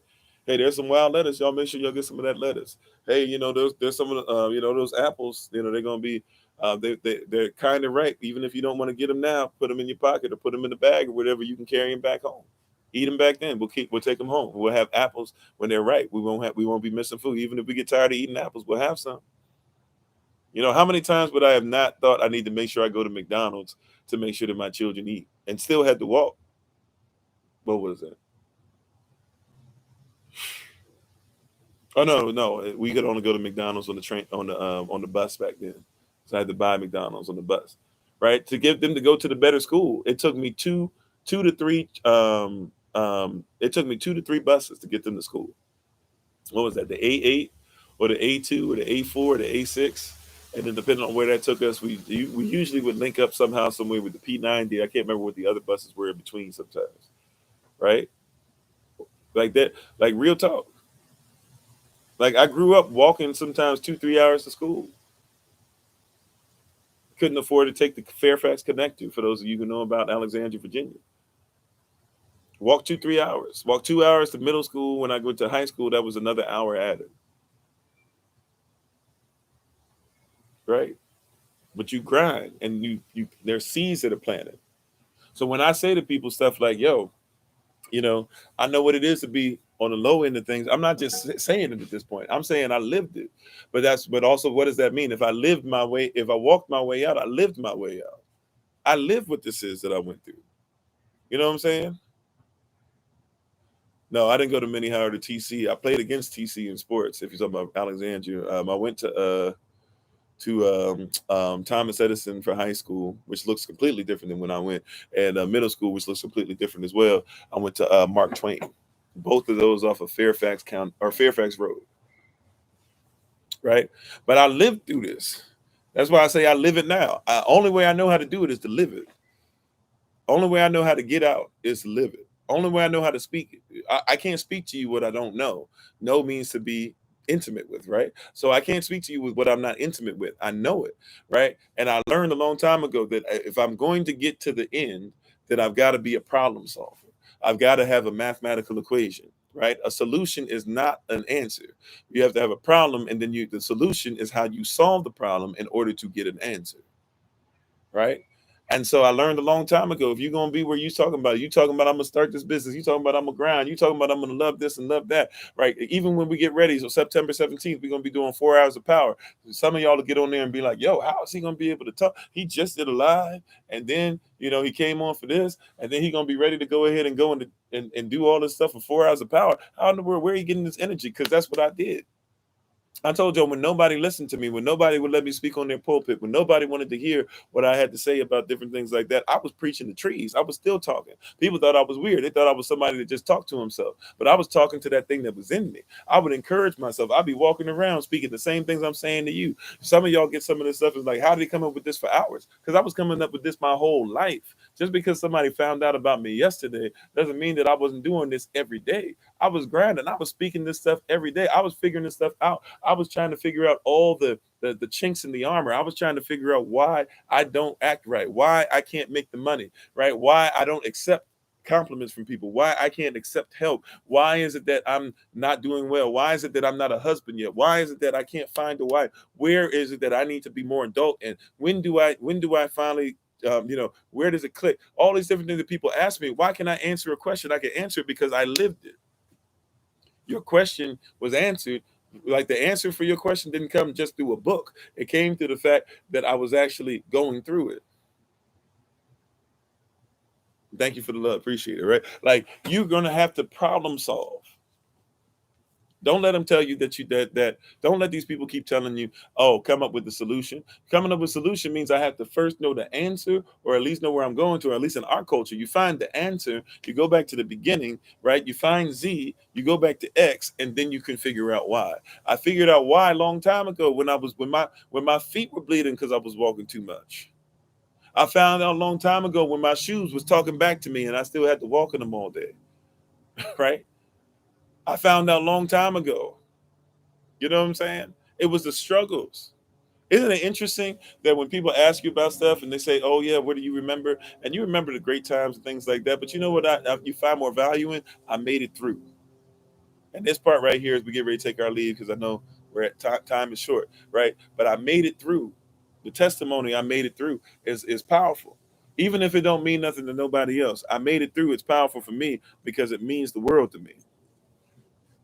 It means a whole lot that I made it here, because I wasn't supposed to make it according to the world. I wasn't supposed to get past 21 according to the world,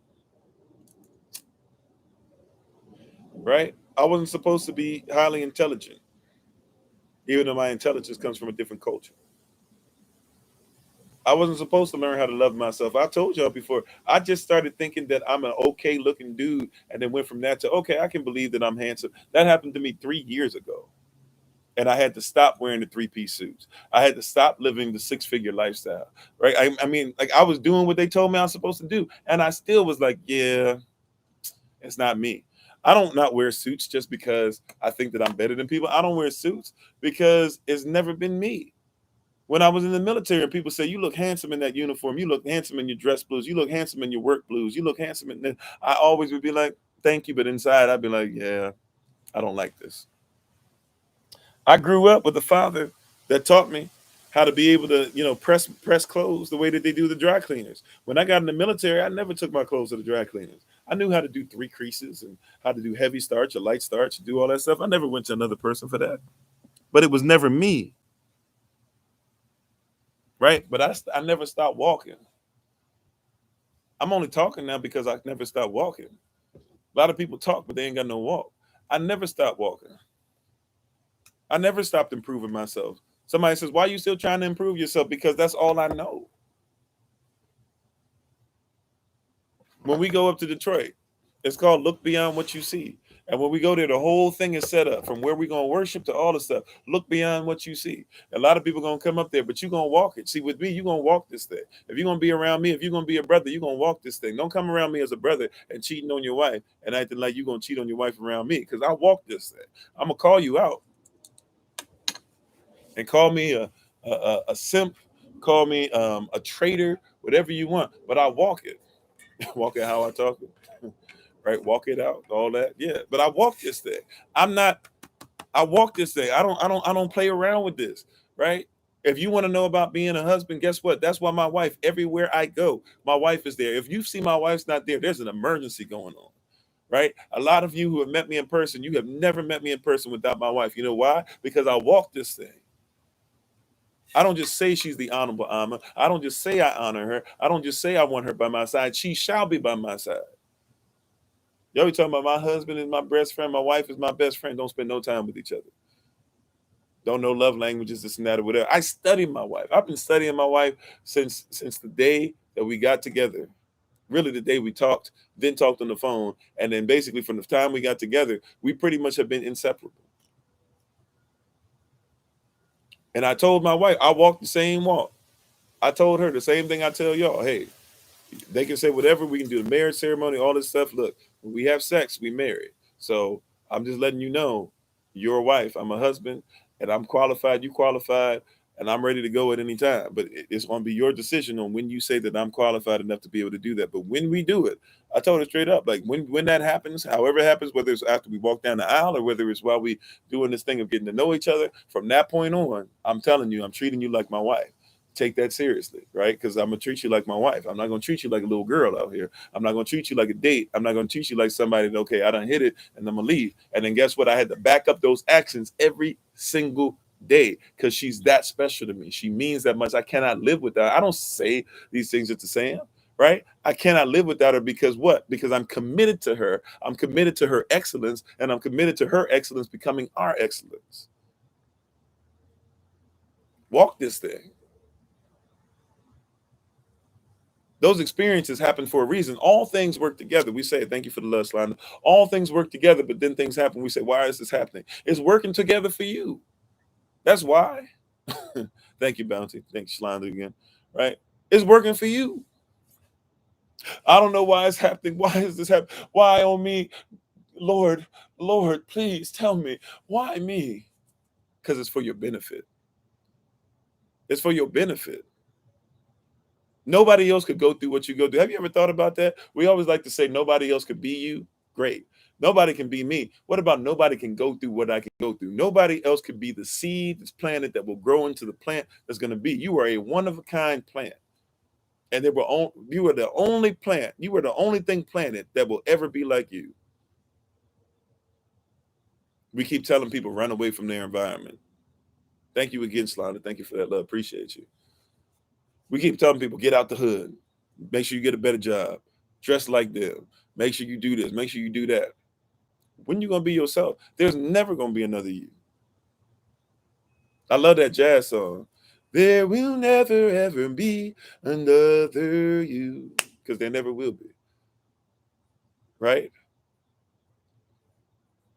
And so be all in. There's another jazz song I like. Right? All of me. Why not take all of me? Can't you see I'm lonely without you? Right? The part, what's the next part? Like, take my what is it? Take my arms, or take, what is it? Take my arms. Okay, take my arms, I'll never use them. Take my lips, I'd rather lose them. Your goodbye, left me with arms that cry, why should I go on living without you? You took the part that once was my heart, so why not take all of me? Problem is y'all afraid because you think that the person will take all of you because you know that that ain't really no wife and no husband. But see, if you open yourself up, see, when you walk this stuff, you realize that you got to be forgiven. And it means that you might get with somebody and they have free will. They might take all of you if you're not careful. You afraid because you ain't tested to see, is this a husband or wife? You don't know if there's a husband or wife. You went out with him think about that. You went out with this person for 7, 8 years, brother. And you still don't want to be with this person because you don't trust him enough yet to be with your wife. Why would you sleep with somebody like that? Think about this. You've been going out with somebody 5 years, sister, and still are like, I don't know if I'll accept his marriage proposal. Because you don't know what a husband is. Why would you allow that to be between your legs? If you need a sleeping companion, get a dog. You're going to call him a dog anyways when you break up with them. You might as well just buy one from the beginning and save yourself some money and some time. Uh-oh, I'm sorry. I know that's a little much. I'm sorry. I apologize. I'm just saying. I don't know if I can trust him. What you with him for? Well, we have a good time. You wasting time. You could be starting a business. You don't know if you're gonna be with this dude tomorrow. Oh, you one bad date away from letting this dude go. Right? But you're gonna keep dating him. Have an expiration date to this date. Okay, cool. We'll set up the next date. Have an expiration date. Cool. We'll set up the next date. And sometimes men get irritated with that, not because they're trying to lay down with you, but a lot of men, they're trying to figure out, like, they actually want wives. So they're like, dang, it's been 3, 4, this and that or whatever. And in their mind, they think women that were wives want to sleep with them because they're oversexed. So they make this leap that she won't sleep with me. She must not want to be with me. But women do the same thing. Can I take? Let's keep that 100 too.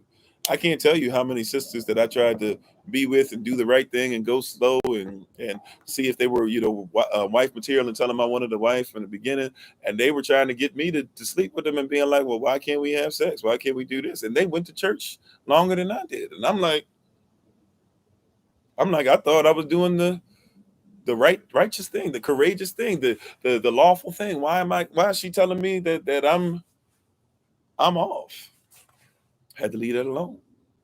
Now I told them if we, same thing, but I wasn't willing to just lay down with them from the beginning, right? With my wife, for real, it was always on her. But I found she was wife through and through. After a little bit of time, I already knew, right?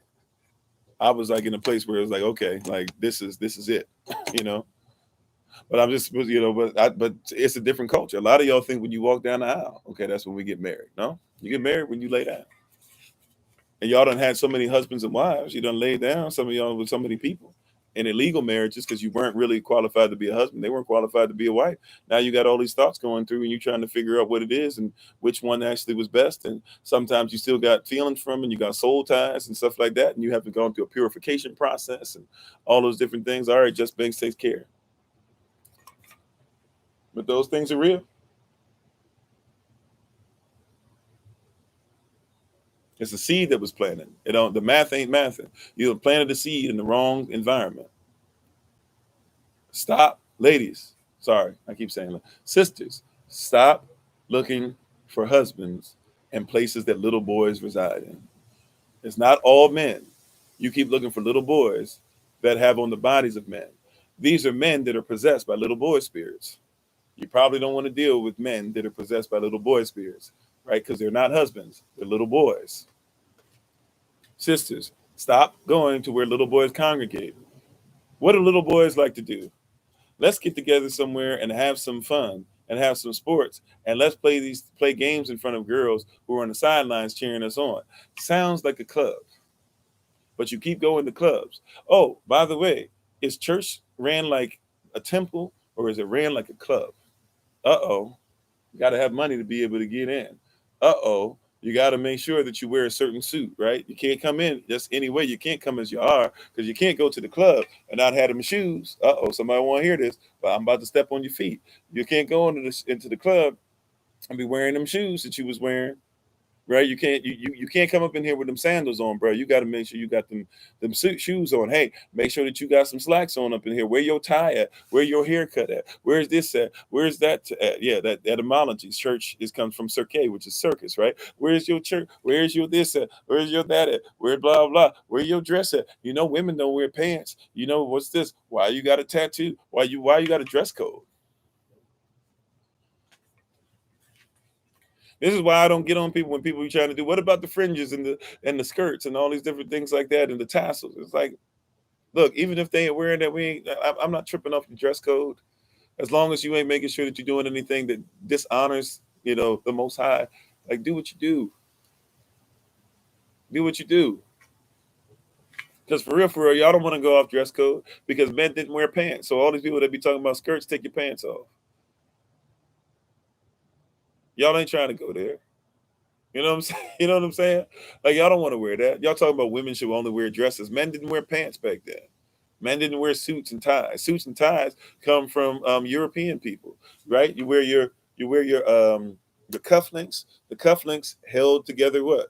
The cuffs, right? The cuffs, they were those frilly things that they stuck in there. You have your handkerchief. The handkerchief, you came out and sometimes even, covered yourself because a lot of people didn't bathe. Sometimes you had cocaine and stuff up in there that you would snort.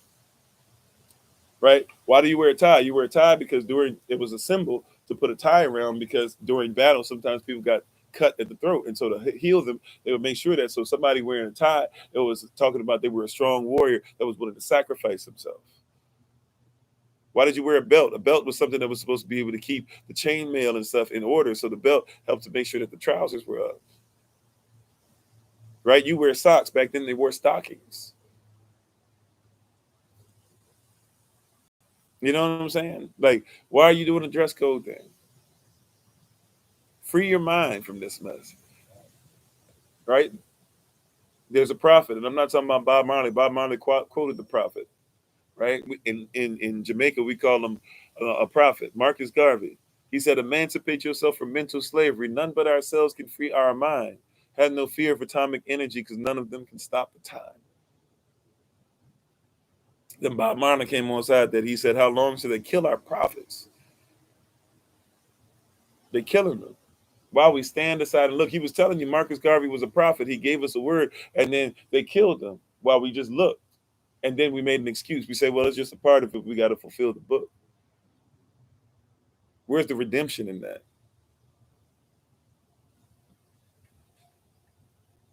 Where's the redemption in that?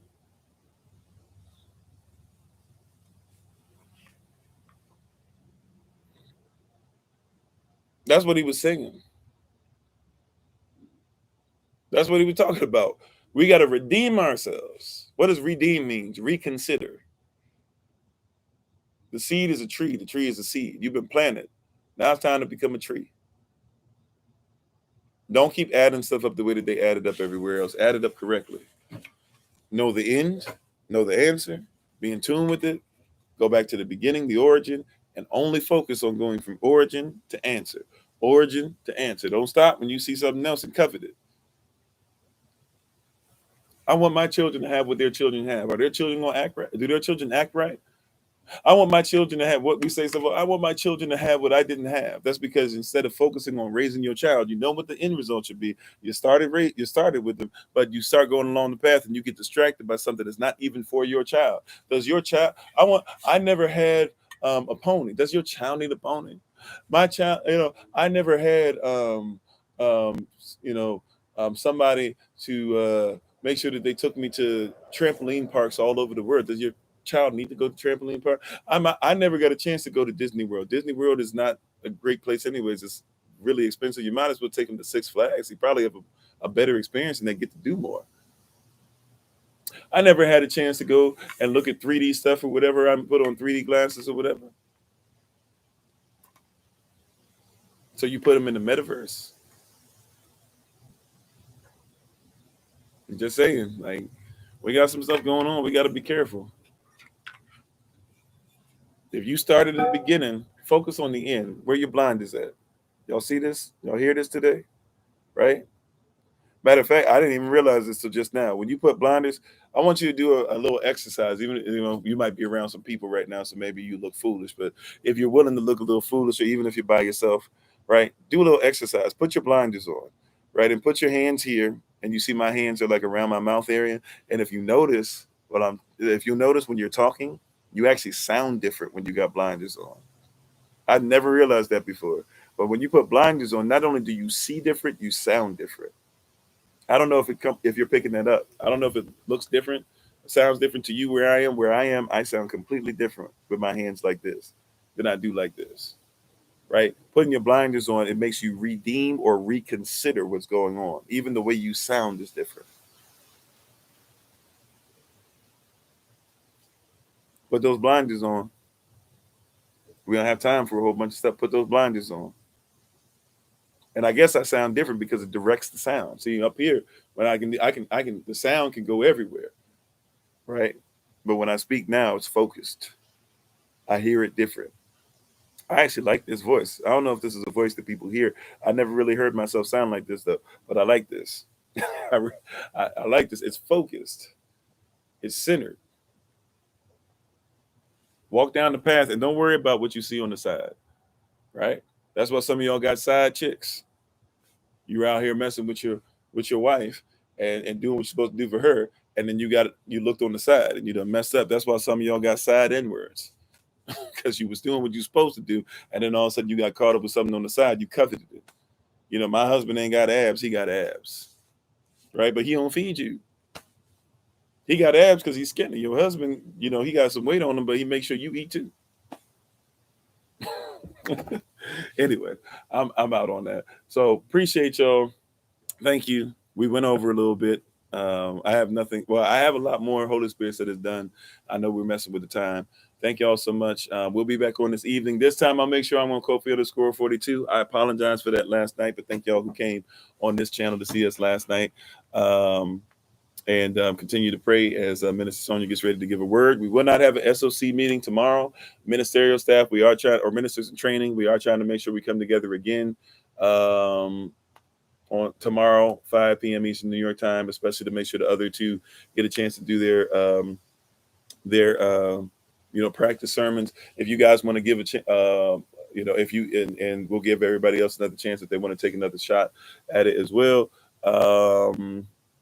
But you don't have to. We didn't ask you to. We have to do it this weekend just because next weekend is 4 Hours of Power, the 17th. And then the weekend after that, the 24th, we'll be meeting up with people in Florida. We'll still be live and everything, but we'll be doing the meetup. But then on the 25th, we'll be getting together for our shofar. And I tried to put the information out. So if you look on YouTube, if you look on our YouTube channel, if you look on our Facebook, if you look on TikTok, you should have all the information for you have all the information for hold on, wait a minute.